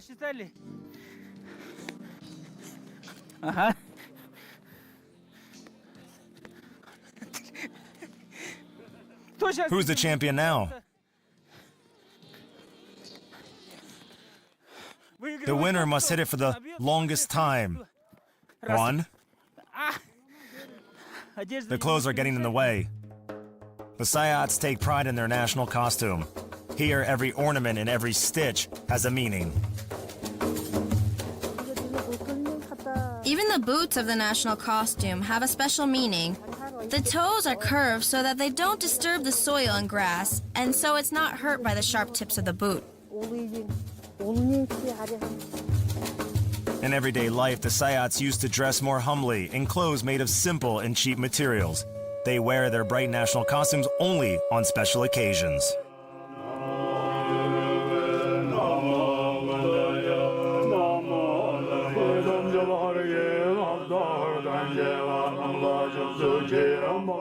Hard-working Soyots don't have many celebrations, but this one is special. People from all over the area come to the foothill of the sacred Buranhan mountain to celebrate it. Only those who live in the most remote areas such as Oro might have to miss the celebrations because they can't leave their everyday work routines. The day of Buranhan is a great day for the Soyots, comparable to the meaning of Christmas for the Christians. These people's beliefs are a quaint combination of shamanism and Buddhism. The elderly of the Soyot settlement say a pagan prayer by the soul, Cedar Rock. We pray for our children, our grandchildren, and all of us to live here in peace and harmony, happiness, and love to everyone, so that everything goes well. Vladimir Ubasheyev is not a priest, nor a shaman. He is the first and only Soyot stone carver. The Akinsky area is rich in jade, a semi-precious stone. The self-learned craftsman carves various shapes and figures from it. Since I was a child, I dreamt of creating something. I like to draw, sculpt, but then for some reason I completely stopped doing it. After I retired, I started carving wood and didn't have any intention to work with stones. I think our ancestors used to make many things from various stones. We have a lot of different types here. For example, they used to make stone pipes, Simple ones, very simple ones. The subject of his work is traditional, mostly wild and tamed animals, primarily the yaks. Yaks enjoy special treatment here. The birth of a yak is an important event for a Soyot. Last night, a calf was born, as white as snow. It's a good omen, according to a folk saying. Relatives and neighbors are coming to the house of Bato Dandakov to celebrate this event. There is a family of the European anthropologist Alex Eller among the guests. They've been here for a few months. People of different cultures connected easily. How do you feel here? We enjoy living here. It's beautiful. We are surrounded by beauty. But there, in Europe, you have it all. Hot water, showers, everything. We have become accustomed. Fresh water comes directly from the mountain river. The Scottish anthropologist studies the relationships between man and domestic animals. Alex films and documents all the Soyots' activities around the house. That's the topic of his dissertation. When I arrived here in May last year for the first time, I came as far as this valley and saw how the people lived. I decided that I would have to come and stay here to experience it, to experience the life. And then, when I came back here in September, everyone was waiting for me and welcoming me. They are really very hospitable. I had a very warm welcome, and then I started living with them. To the researcher, these people are like precious treasures, hidden in the depth of the Eurasian continent, protected by mountains from the rest of the world. It's peculiar that they really tried to introduce progress into this area in the Soviet times. They brought various equipment here. So, from this point of view, it seems like the past was more up-to-date than the present. But to me, it's developing in the right direction. People now live more naturally. They stay true to themselves. However, Bato Dandakov wants his children to follow the path of progress and feel at ease in the modern dynamic world. The head of the family admits that it's becoming increasingly difficult to provide for themselves on their homestead, and his children will have to seek other means of providing for themselves.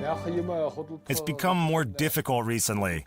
We have to take me to Irkutsk, which is 450 kilometers away, or Ulan-Ude, which is 700 kilometers. We need to obtain a lot of certificates from the veterinaries and other experts, and pay for each of them to finally sell the meat cheap. So we have to work more to survive. I want my children to get an education, to become teachers or lawyers, to live and work in the city. Meanwhile, the Soyot women decide to foretell Alex Eller's future in a traditional Soyot way by reading river stones, which are actually the pieces of petrified clay. Every child here knows that this is a symbol of a girl. Her spirit is hovering over you and your family. If your wife becomes pregnant, then she'll give birth to a girl, and this girl will have a very interesting life. She'll be very talented. Possibly, she'll do some art. Here she is, look at her. We're not against that. No wonder that the great Russian scientist Vladimir Abruchev called this land a little Tibet. Everything is full of life here and holds a special meaning that does not reveal itself just to anyone. The weekend is coming to an end. The 2 days spent at home have flown by. Altana and Alamji are going to leave their native land, Oroa, for 5 days. Alamji, did you pack my textbooks? Yes, I have them. Let's go.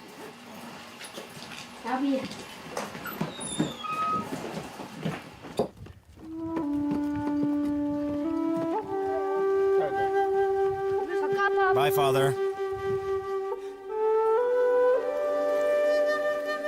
The children once again have to walk for 20 kilometers through the mud and wet snow. And by the end of the week, They'll be looking forward to the last bell and hurrying back home to their beloved animals and their hard but familiar duties in the quiet place of Uroa.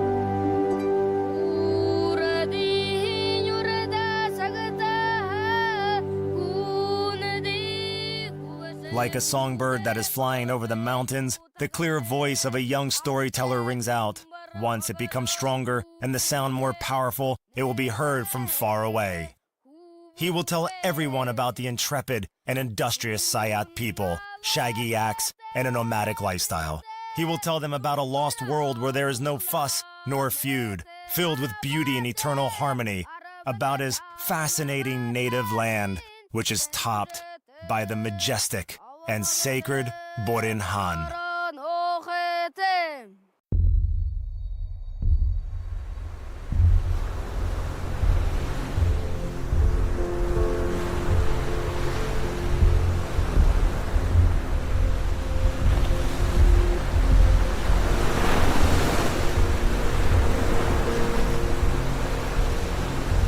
Who of the living knows how the earth emerged? Who can now remember the day it was born? Even old people who know everything cannot uncover that memory from the past. That's the beginning of one of the legends of the Nivkh, the indigenous people of the island of Sakhalin, who are rightfully considered to be some of the most ancient marine hunters in the world.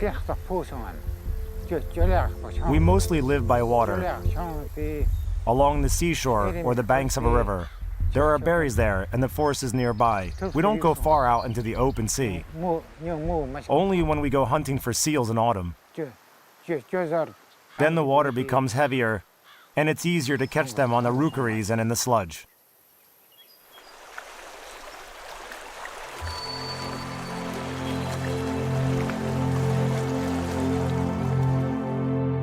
They say that seals used to strip off their skins on the shore and go warm their naked bodies on the rookeries. But one day their privacy was interrupted by hunters who saw that these were not seals but beautiful young women. The leader of the hunters, named Legrand, immediately fell in love with one girl. He decided to burn the skin of the seal woman so that she would stay with him on shore forever. The master of the sea was enraged by this, and since then, seals can't change their looks and scatter when seeing a man.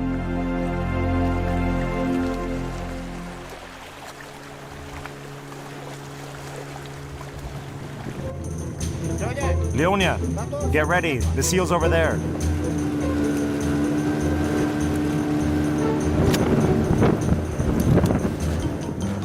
A lot of water has flown under the bridge since those mythical times, but the sea has remained the main source of life for the Sakhalin Aboriginals.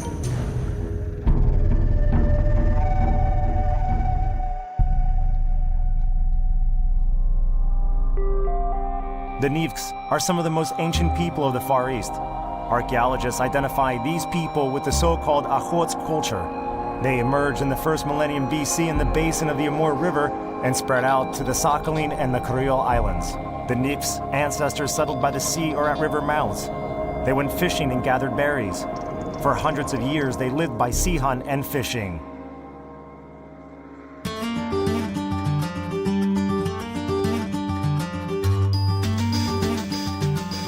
Many Nivkhs have retained the attributes of the ancient culture.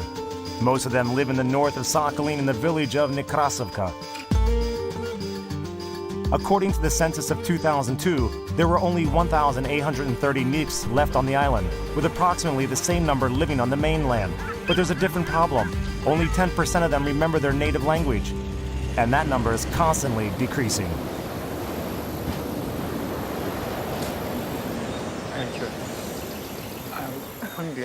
You did not expect any visitors, did you? Who'd come to see me other than you? Do you want more guests then? Will you treat me to some tea? Tea? Sure, let's have some tea and a chat.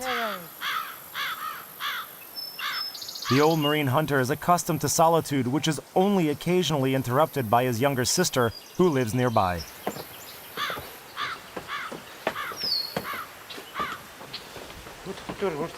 Come on in.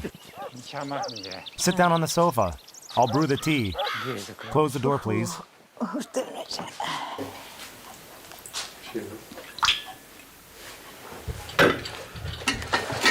Leonid started fishing before I had even gone to school. He was around 10 then. He attended the elementary school at the time. I remember how he pushed the boat away from the shore using a pole. At the time, poles were used instead of oars to take out the nets. In summer, starting from June, they went fishing for small fish, smelt, and then humpback salmon. It was sun-cured and salted for the winter. At the end of the summer, they caught keta salmon, and towards October, they went hunting for seals. Women, in the meantime, went to gather berries and a variety of herbs.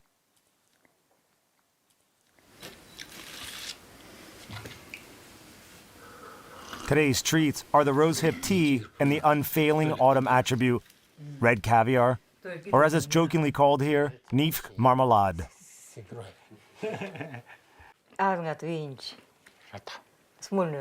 When are you going out to sea again?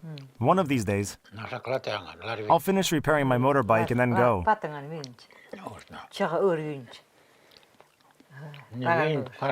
It's stormy anyway in the bay at the moment, but I think that the weather will improve by tomorrow.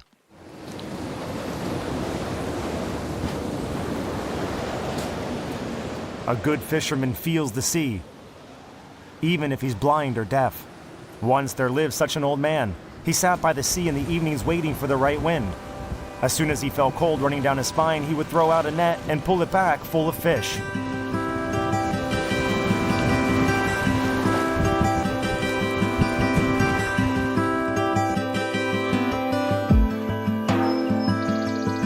Today, there's only one person of that kind left in Sakhalin, an old man, Leonid Yugain. He is a sort of local attraction, the last of the Mohicans, attracting researchers even from abroad. This fisherman remembers a Japanese named Sarisi. The researcher has already visited Nekrasovka a few times with the purpose of studying the unique dialect of the Nivkh language, which is the mother tongue of Leonid.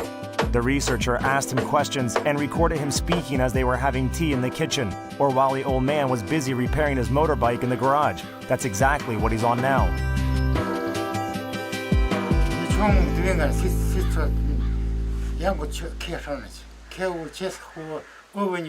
I am a fisherman, but how can I go to the sea without this old tub?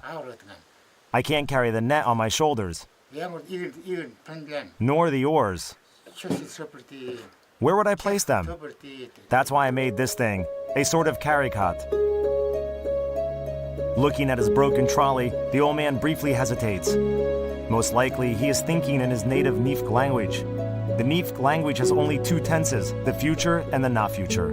At the moment, Leonid recalls his foreign friend who seems to have understood his people better than some of the people living nearby. Should I call the Japanese man to come over? He can translate. He always stays with me. Or with Zoya. He's used to staying with us. And we are used to speaking in our own language. Now there are very few people who can speak Nivkh. Some may understand it, but they can't speak it. The interest of the Japanese researchers in the life of Leonid is not just that the Nivkhs, like the Ugans, speak a dying language, but that they are also keepers of the lost memories of mankind, from which one can revive the distant past. We used to have boats made from 3 planks, usually of cedar wood, this wide.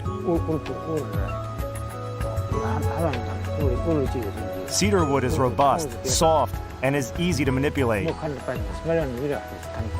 We caulk the wood with a tarred rope to make it waterproof.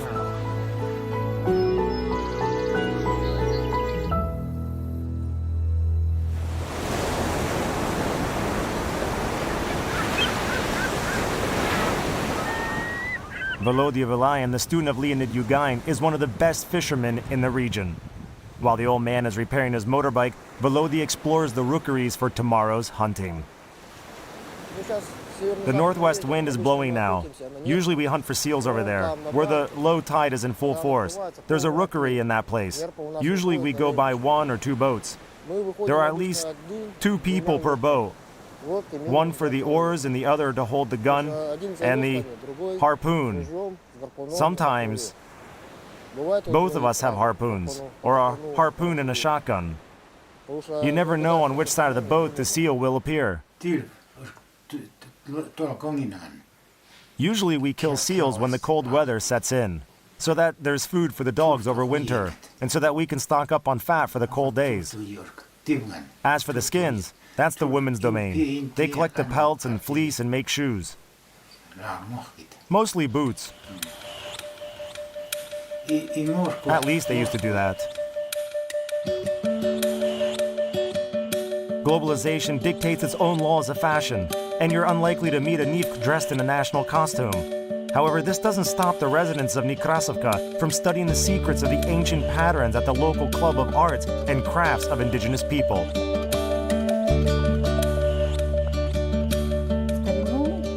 In the olden days, each family, each woman, girl, and married woman had their own pattern. For example, an unmarried woman would never embroider a pattern that indicated she was a married woman. Or she would never make a pattern for a husband that could be worn by a bachelor. However, the meaning of the patterns is not the only interesting feature of the traditional Nivkh outfits. The most unusual thing was that it was often made from fish skin. They made robes from fish skin.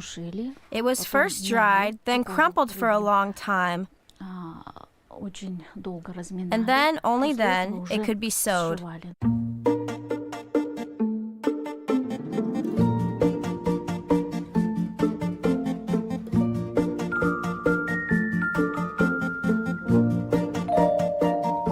After thousands of years of living by the sea, the Nivkhs seem to have become one with it.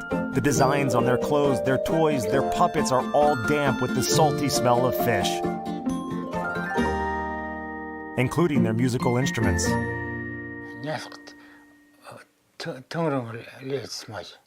We have a musical instrument called tingrin. It's as old as the roar of the sea. My sister used to play it in the local folk group. These days, she hardly ever plays it. Why don't you try to play it now?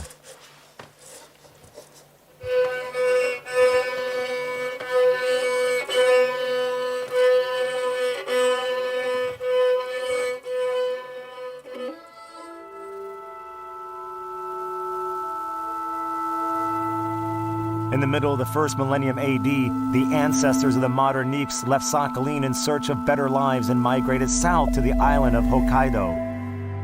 But there they encountered a different Satsuman culture, the Anu, or Ezo, the indigenous population of the northern Japanese islands. They stopped the advance of the marine hunters, forcing them to turn back from Hokkaido and return to Sakhalin. Ironically, a few centuries later, the Ainu themselves were absorbed by the Japanese Empire.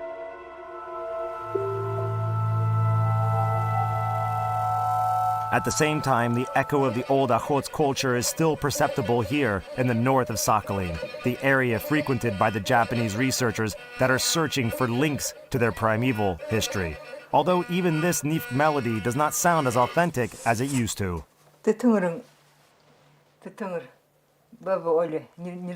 The tin green does not sound the same way it used to. It's not tuned. What? I'm saying it's out of tune. Must be the strings, or the drum must have dried out. Yes, it might be the drum.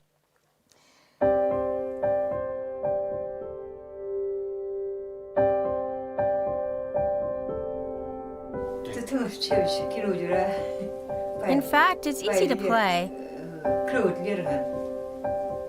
A tin green is a simple instrument that consists of a birch cylinder covered with fish skin.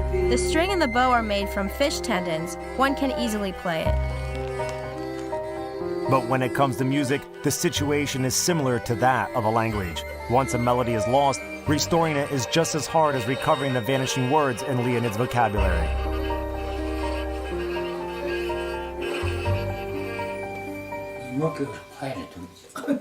I almost fell asleep listening to you play. Well, then you can have a little nap.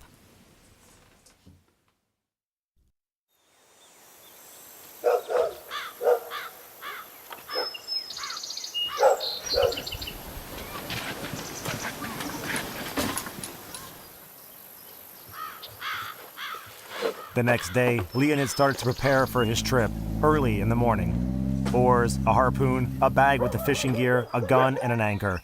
That's all a modern seal hunter needs.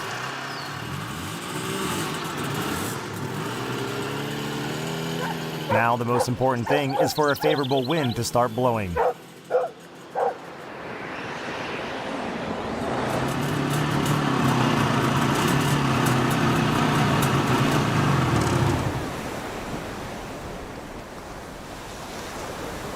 Regardless of the forecast, a Nivkh always has to remember that the sea is a living spirit, a Tol-Iz, the master of big water. You need to not only understand and feel him, but also treat him as your breadwinner.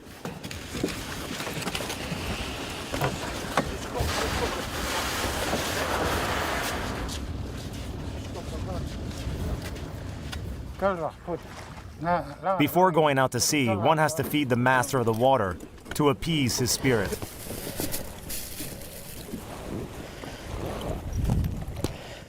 This is for the Father Sea to bring us luck, and for a calm sea, for hunting and fishing luck. Neither Leonid Yugain nor Volodya Velayan know how old this ritual is. Let's go. The master of the sea is usually treated to a mos, a traditional dish made from fish skins, berries, rice, and seal fat. But the stock of seal and berries are finished and have not yet been replenished.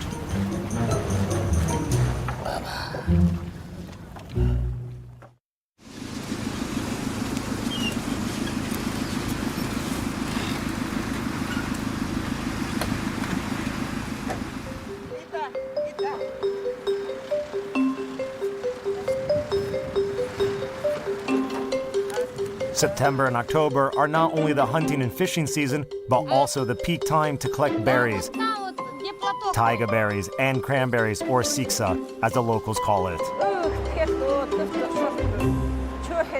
We pick siksa in autumn and use it for special dishes. To make a mos, it has to be soaked, and then we add boiled fish or milt, fish skin, fat, and potato. We call it kartoshka matot, which means cooked potato. Previously, we didn't add potato to this dish, and there was no word for it.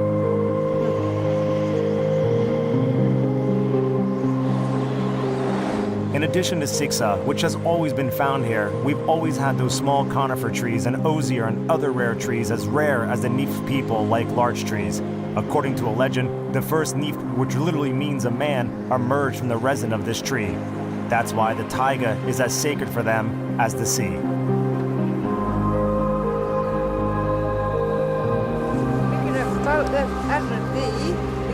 Leave this sweet for the master under the tree.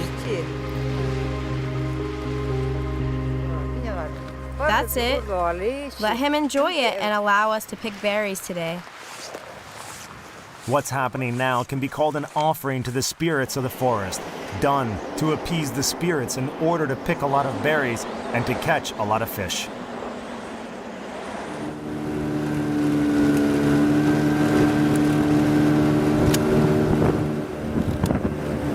Meanwhile, the men have gone out to sea.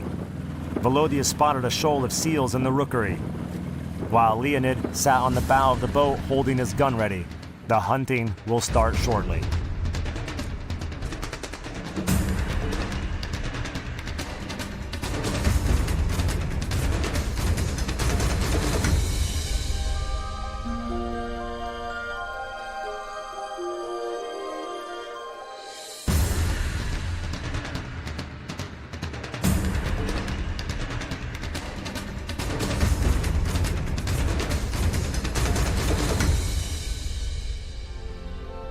However, the old myth is replayed again on the mirror-like surface of the water. The seal is leaving. It means that it's not the right time yet. The day will come when there will be food. The sea does not like impatience and greed.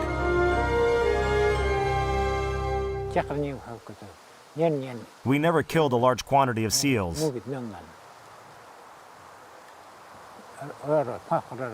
Only when there was shortage of food. Normally in winter,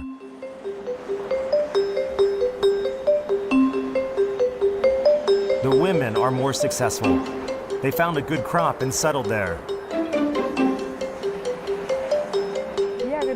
We gather taiga berries, siksa for the winter, so that in winter we have something to eat. We also picked cloudberries, blueberries, all the berries that grow in our meadows. If all goes well, Zoya will prepare a special dinner for her brother to celebrate the harvest.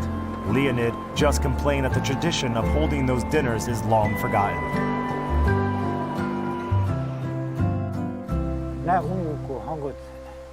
People don't cook the way they used to anymore. For example, my sister, the women of my generation still haven't lost the skill. But the youth say, we don't know how to do that. Or they simply don't want to. But if you cook a seal, they'll all come to the feast.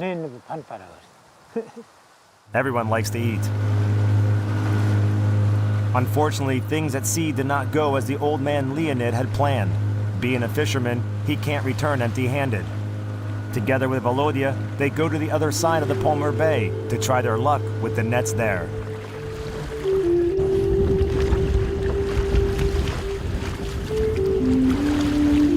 You stay here, I'll go quietly. Just like seal hunting, putting up nets requires teamwork for the Nivkhs. At least 2 people are required to do it. One to uncoil the casting net, the other to pull it out to the right depth, perpendicular to the shore. The fishermen decided on a spot and caught their first fish within a few minutes. This is a summer fish. Over there we caught an autumn one. And this striped one is a summer type, with teeth.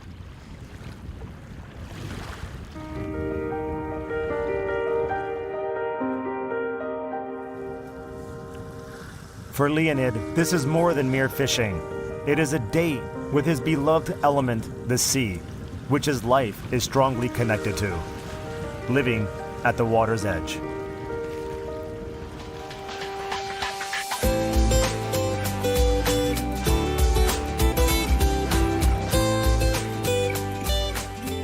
This autumn day went well in the taiga. They didn't manage to fill the buckets to the brim, but did get enough to cook vizgals, Leonid's favorite dish.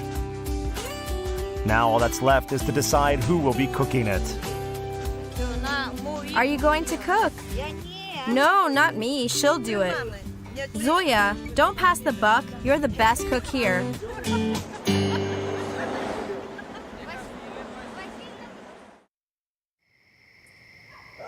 Everything becomes clear later in the evening when the first guests appear at the gate of Leonid's house.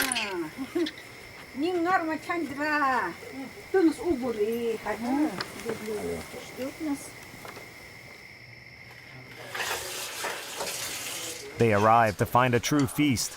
Yes, this time the women have displayed all their culinary talents.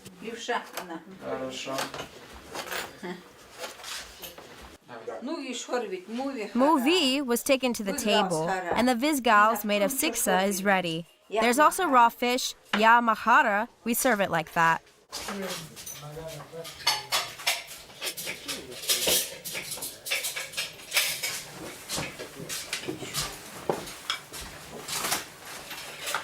It is a special day for Leonid, not only because for the first time in several years he has put on his special shirt, but because for the first time in a long time his native language, which has almost ceased to be heard on the streets, could be heard in this house again. The dishes he has loved since his childhood are on the table. The vizgals made from cooked fish and siksa, the mas made from cooked fish skin and sweet berry mousse, fish heads, stroganina, all that the sacred taiga and the sea have been providing to the Nivkhs for centuries.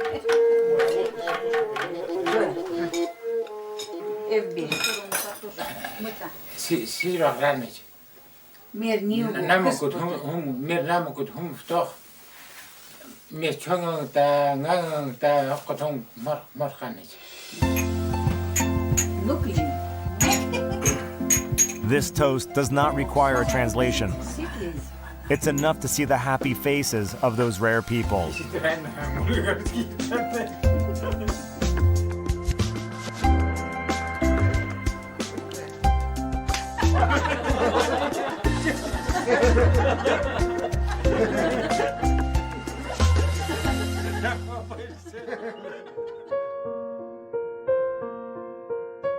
A 100 years ago, things were completely different. One only has to look at those photographs to see it. The people in those photographs look completely different, belonging to a different epoch, of a different kind.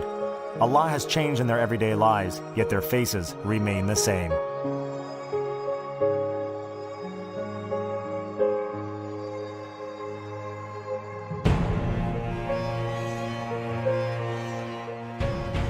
Today, the descendants of the ancient hunters of Sakhalin do not wear traditional clothes, do not live in mud huts and houses on poles, and this may disappoint those who love exotic things. But it is precisely this nation that is saving for posterity the unique Nivkh language that came to us from ancient times, thereby decoding not only the living past of the earth, but also its elusive present.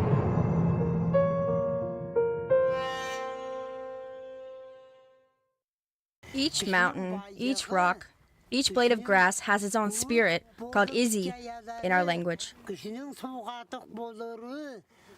You can't just pick a blade of grass or a stone and throw it. Each action has its consequences. It's especially true for a human being to which spirits gave the opportunity to live on this earth.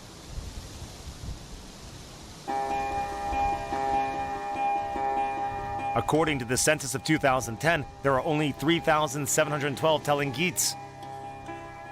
All that the local nomadic stock breeders possess are their family pastures. Every year in the beginning of summer, the head of the communities, the head of families, women and children gather together for the ceremonial prayer to mark the start of the summer migration. They still follow the moon calendar, according to which they move away from the familiar spot only after the first summer new moon at the start of June.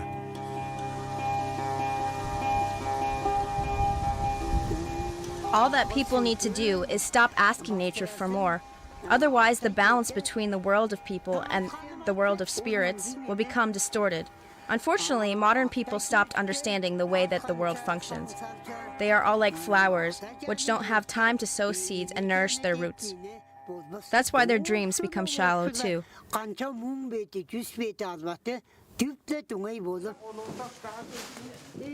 This is Maria Torlunova, one of the last keepers of traditions and wisdom of these people.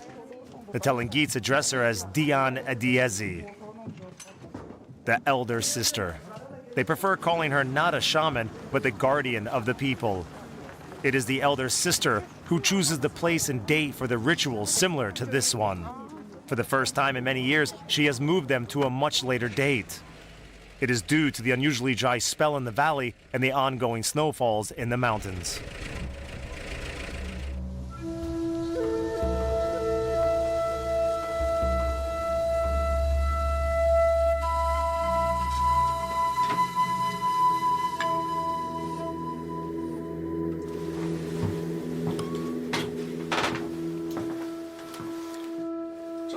How are things in the mountains? Have you left some salt for the axe? Yes, I left some salt. They seem satisfied. They won't leave. Is the passage still blocked by the snow? Yes, the snow from there is up to here. Have you found the yak? No. I looked for it, but I couldn't find it. It must have been eaten by the wolves. We have to move. Otherwise, we'll lose half the stock.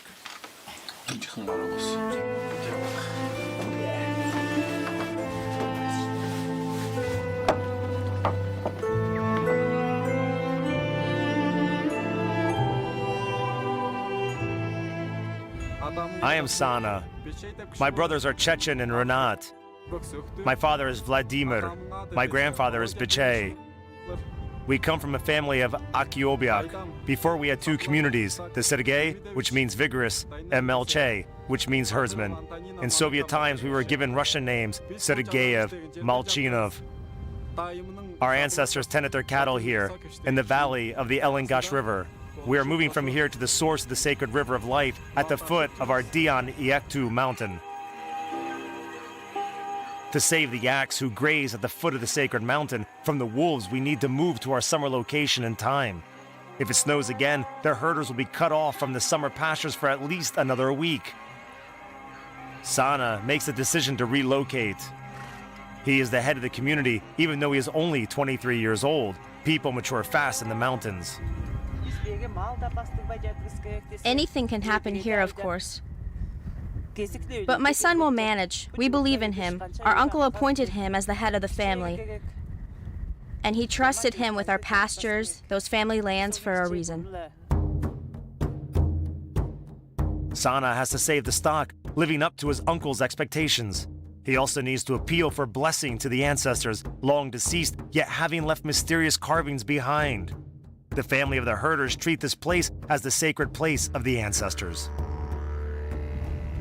We want to keep those drawings on our family mountain, Tambatash, for the future generations.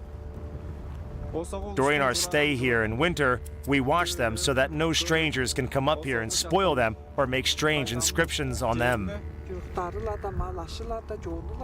We don't even allow animals here, so the hieroglyphics can stay intact.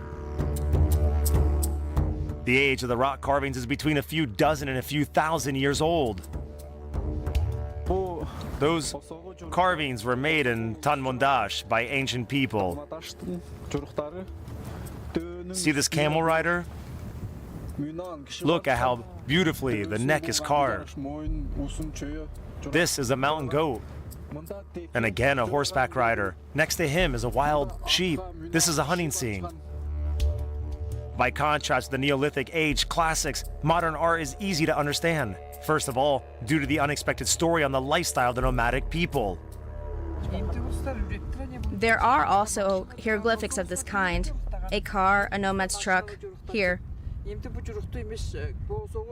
People used to travel on camels, but now we use different means of transportation.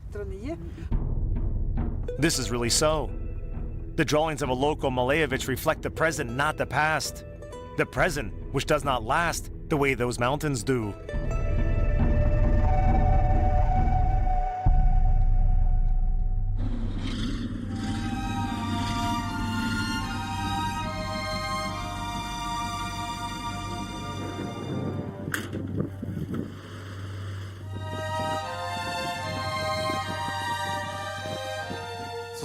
We normally stop here to honor our spirits, to ensure that our journey is successful and so that the spirits will allow us to enter our cherished lands. This is one of the oldest Telengit customs. It goes back to the times of the shaman's sacred rites of offering sacrifices at mountain passes. The sacred Dialama ribbon, which connects the world of the living to the world of spirits of the Altai, has always remained one of its main features. Sana is at the mountain pass in his capacity as head of the community for the first time. He has to perform the worship ritual and at the same time not exhaust the patience of the spirits and his relatives. May the road be open to us.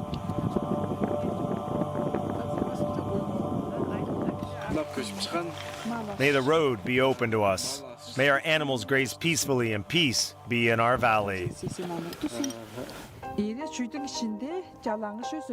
This is how each year we move from our winter place, the place of our uncle, Vladimir Sablokov, to the summer pastures. We call this sanctuary, made of stone, Ule. Here we give our offerings to Altai Kudai so that he supports us.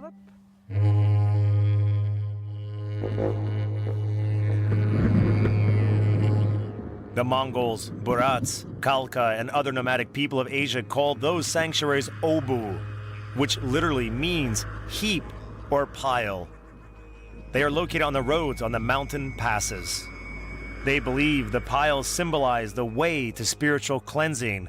They call this the White Road.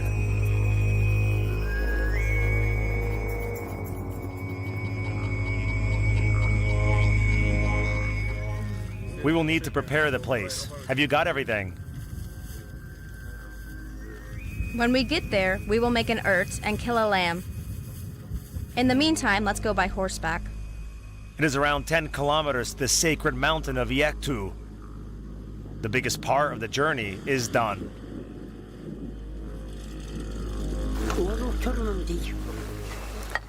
The way it was before, Mother Earth nourished people, and the sky quenched their thirst. Today, many people think that you can buy it all in a shop. Get in a car and go. and you don't have to pray for it to build new sanctuaries and honor ancestral sites. But what if one doesn't live in the city, but dreams of something different, about good pastures, weather reports that would allow one to change location in a timely manner?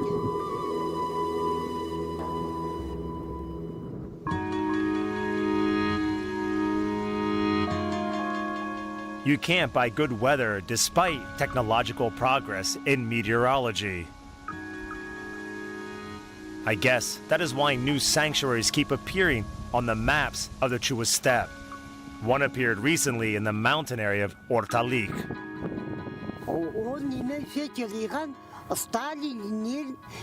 Each family used to have their own sanctuary, not here though, but in the valley. But in the times of Lenin and Stalin, many of those were destroyed. The Altai Stonehenge was built by the uncle of Sanaa, Vladimir Sablakov. It was built on the site of an ancient sanctuary which was destroyed in the 1930s. The new sanctuary was named Tagil. Similar to the ancient temples, this place is oriented to the cardinal directions and divides a symbolic circle into 4 equal parts, the focal point of which is the central altar, Achok. We devote this ritual to our god, Altai Kudai. We give him the best part of the sacrificial lamb as an offering.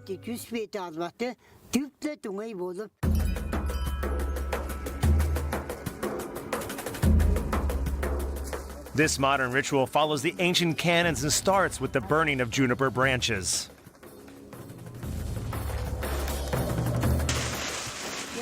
We call this ritual Dizan, feeding the fire with flesh, a type of offering presented by fat and the meat of a lamb. After that, we sprinkle the rocks of the temple with shegyan. It is something like thick yogurt. This tradition goes back to the beliefs preceding the shamanistic traditions. When the first Tibetan monks came to Altai, they introduced new white faith, Ak, Dian, or Burkanism.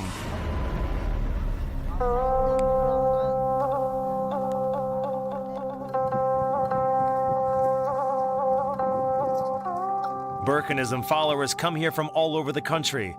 This year, a Telengit from Kemerova came to attend the celebration.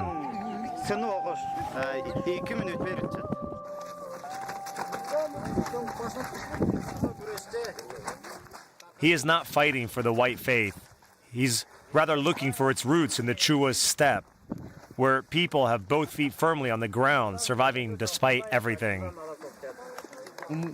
We live in the middle world. Take any shaman tambourine, yes? There is an underground kingdom, Erlik, and there is a light kingdom with the stars, the world of Ugan, and there is a middle world, the world of El, the world of Ulch, Kyrgyzstan. Telengits consider themselves to be Christian, but despite their religion, they continue to perform shamanistic rites and rituals of the distant ancestors. Although that is easy to explain, Christianity was introduced to them only 150 years ago.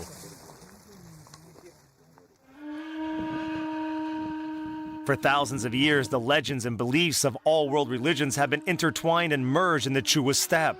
It might be for that reason that Altai of the 21st century turned into a unique place of power where the East meets the West and new Siberia meets ancient Asia.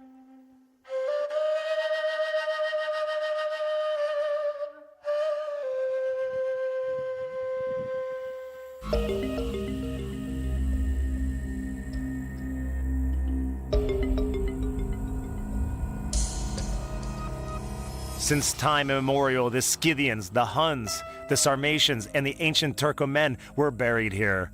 Every community erected burial mounds to honor their ancestors, erected stone stelae, and sacrificial temples. Altai has become a necropolis for them, a mausoleum of the nomadic culture exposed.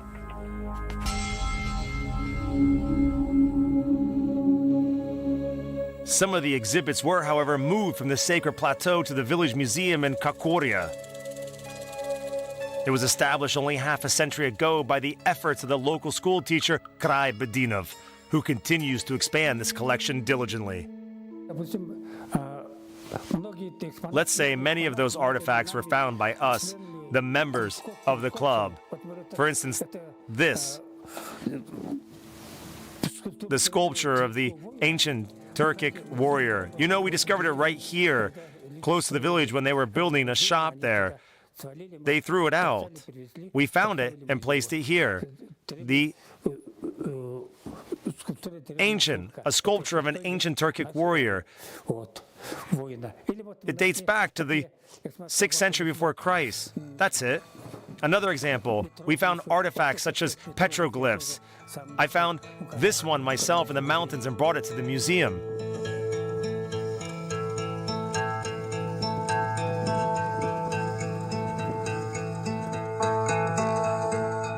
Today, the local historian is going to visit the sacred places again. This time, Krai, for the first time, takes his grandchild to the Usted Plateau. The locals said that next to one of the stelae, they saw a slab with a rock carving on it, which can easily be taken by one of the tourists. It's better to keep those where they belong. Come here, son, and I'll stay on the other side. This is an ancient Turkic monument, a memory left by our direct ancestors. A letter written in Orkan Turkic. The language of the ancient nomads is carved here. But how did our ancestors pray? How did they worship those rocks? And why, Grandpa? If you look at this part of the rock, you will see strange figures here. These are the drawings of shamans, the people who held the knowledge in the past. This is their leader. Can you see? The one holding a tambourine. Those monuments are sacred to us. They hold special power. I am helping to preserve those for you, and you should preserve them for your children.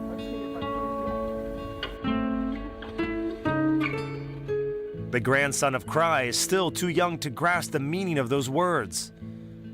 For him, it is an adventure, an amusing excursion, while for the grandfather, it is a search for his origins. A search for the fragments of the material culture comes second. In order to understand it, though, to keep it in your heart, you don't have to go on a pilgrimage the way Krai does. It can put you in touch with the past, but it will not teach you how to feel in the present, to be a Telengit here and now.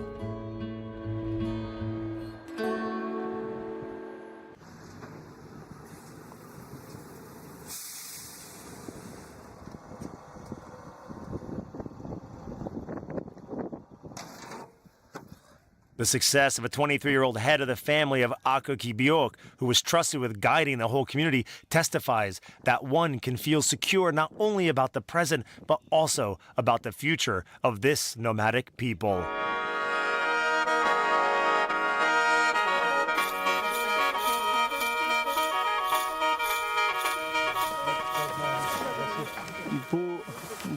You have to tie the ropes between them together. The strength of the home depends on this.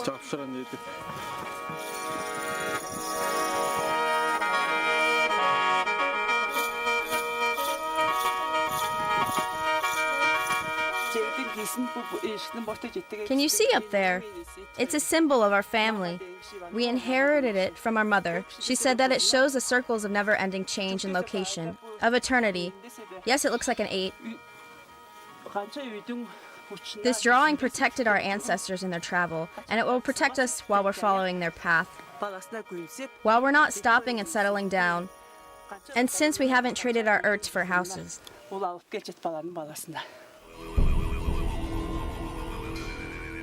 As soon as the nomad starts decorating his home with superfluous things, furniture, devices, it spells the end for him. According to the Telengits' belief, a good herdsman is not someone whose yurt is bigger, but someone with bigger pastures. If Sana does not keep his eye on them, he will lose his stock in the mountains. Without stock, there is no yurt either, and whether it is a Khan or a rich herdsman, it is not important. Shall we start? Yes, go ahead. Don't laugh yet. You still need to slaughter the lamb.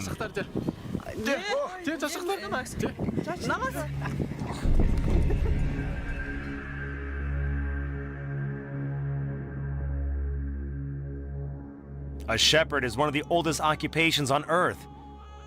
They have been around since the times of the Old Testament.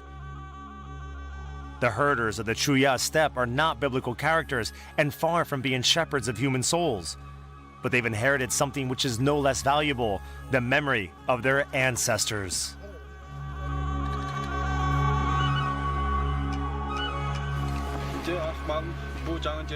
Don't be angry with us. All of us will follow your way. For now, please give us good, soft meat, feed our people, and nourish the soul with your blood and the spirits of our new settlement.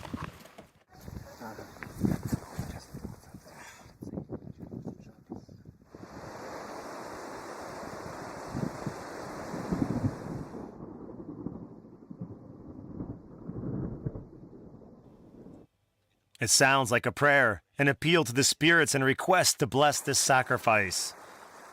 There is no way to avoid this ancient ritual.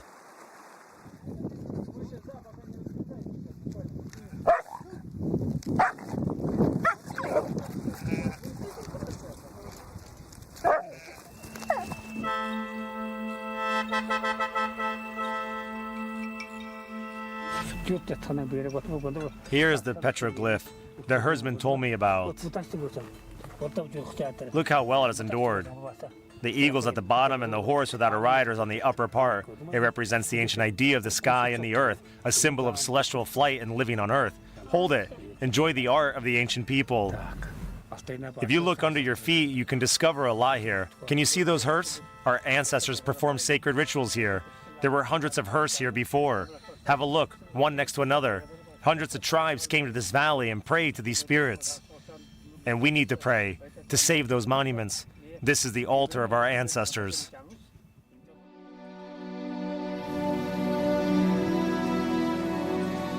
By contrast with Krai, Sana and his brothers have lived next to those ancient tombs side by side since childhood. They treat those places as paths that should not be walked on by the living. The dead have their fate, the living have a different one. To tend the cattle and not to anger the spirits of the sacred mount of Iektu, where the shepherds have finally arrived. A black bull is here, which means that the rest of the flock is here too. Nobody has gotten lost. Yes, the white-faced yak is also here. And look, there are a lot of calves now. I can see one. The white-headed one gave birth. The one with the black eyes. The one further away there. Have a look over there. There, further away. Yes, over there. I see. She calved today. It's a good sign. Our sacred mountain, Iektu, the head of the Savior, Texenbash, must have heard us, since we are enjoying such grace. Yes, I agree with you. I hope the pass clears for us too. That'd be superb if the pass clears for us, but we can't have everything at once. For many years, the family stock of Sablak of Sergeyev have found shelter at the foot of Iektu. The yaks are grazing here until the pass is free of snow and it is possible to travel to new pastures. There's enough fodder until autumn. However, so far, Sana is powerless to change anything. The herdsmen of the Chua Valley can only hope that the wolves will not arrive here before they can relocate, and that the spirits will hear the prayers of the people.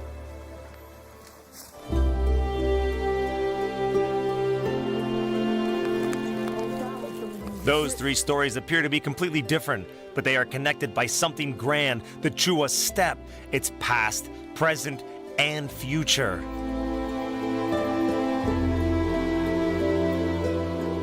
The culture of the Telengits, as of all people, is not measured by the achievements of the past generations, legendary heroes, victories, or splendid antiquities, but by the way the new generation preserves their culture in the now. Seeing a world in a grain of sand, an eternity in an hour. This is what constitutes the soul of a family, a nation, and the entire humankind. To get to the place where the Nenets live, we had to return to the village of Karaul, and then travel by a reindeer sleigh. This is the first time I'm riding in a reindeer sleigh. It feels incredible. Another exciting thing is that I am going to speak to real native people of the Taimyr tundra, reindeer herders. Who else but them can tell me about the legends and tales of the great river Yenisei? 1.5 hours of the journey seem an age because riding through scrub in a rigid sled is like jumping from a springboard sitting on a stool.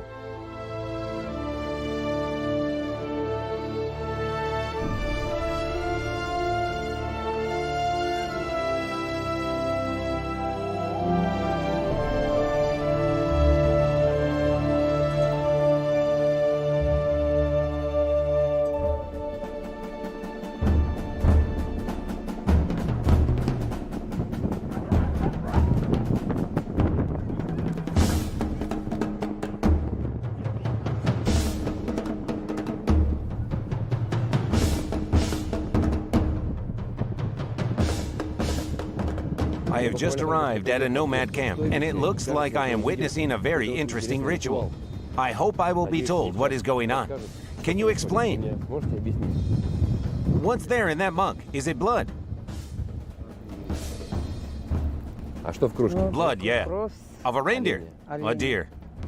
I have just seen with my own eyes the Yaptun family sacrificing one of their reindeer. Its blood was offered to the home idol so that it protects the kin.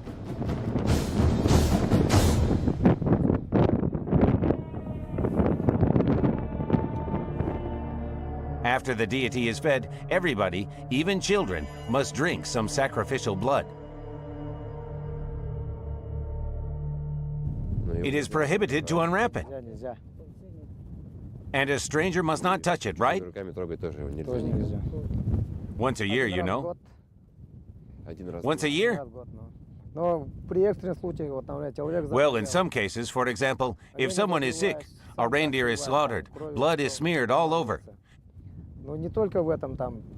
But not only this, for example, fishing or hunting wild reindeer. It always helps in all things.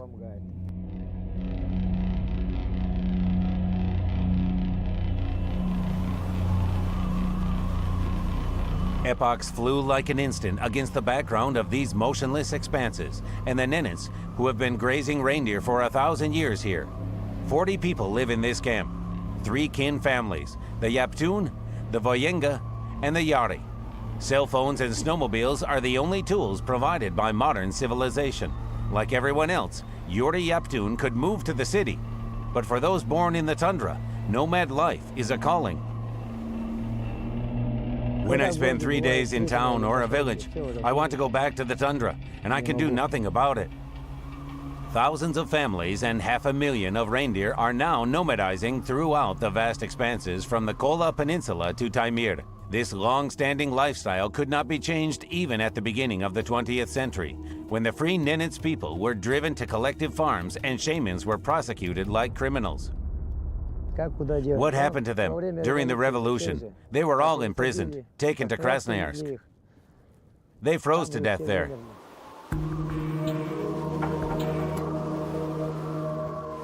Storytellers suffered the same fate. I was told that the only person I could ask about the Taimyr dragon was Raisa Mikhailovna Yaptun, the oldest Nenets woman in this camp.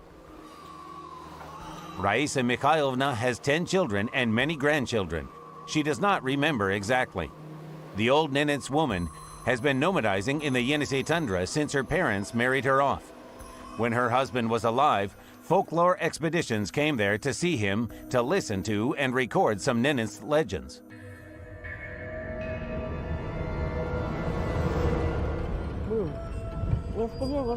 I had a husband, Alexei Holhovich Yaptune.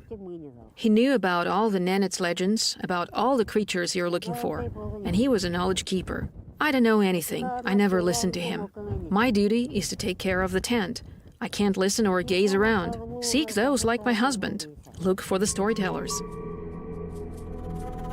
In a neighboring camp, we were lucky to find a woman storyteller of the Yenisei legends. I know this from my father. My father from his father. My grandfather from his father. For generations, our generation to another. Our kin has been that of storytellers.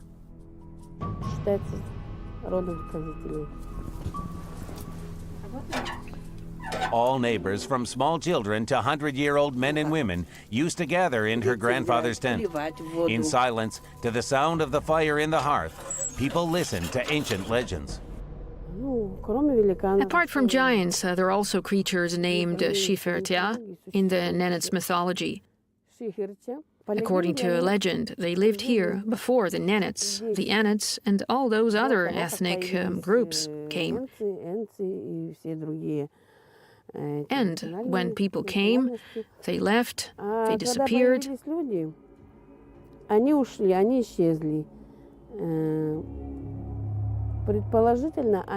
They're supposed to be living in the hills, in their caves. When I was a child, my grandmother wouldn't let me wander away and look at those hills. She said, she'd tell us, you'll be kidnapped.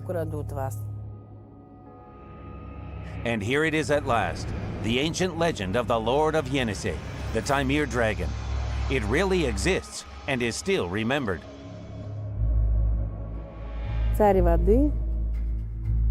The king of water lives under the water and decides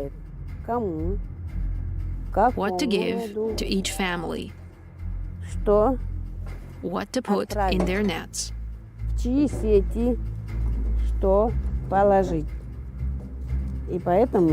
So children were never allowed to, well, throw things into the water, like stones or rocks, so as not to irritate the king of water. The eternal frost has seized everything, but the tale of the ancient dragon has lasted for thousands of years here on the Yenisei.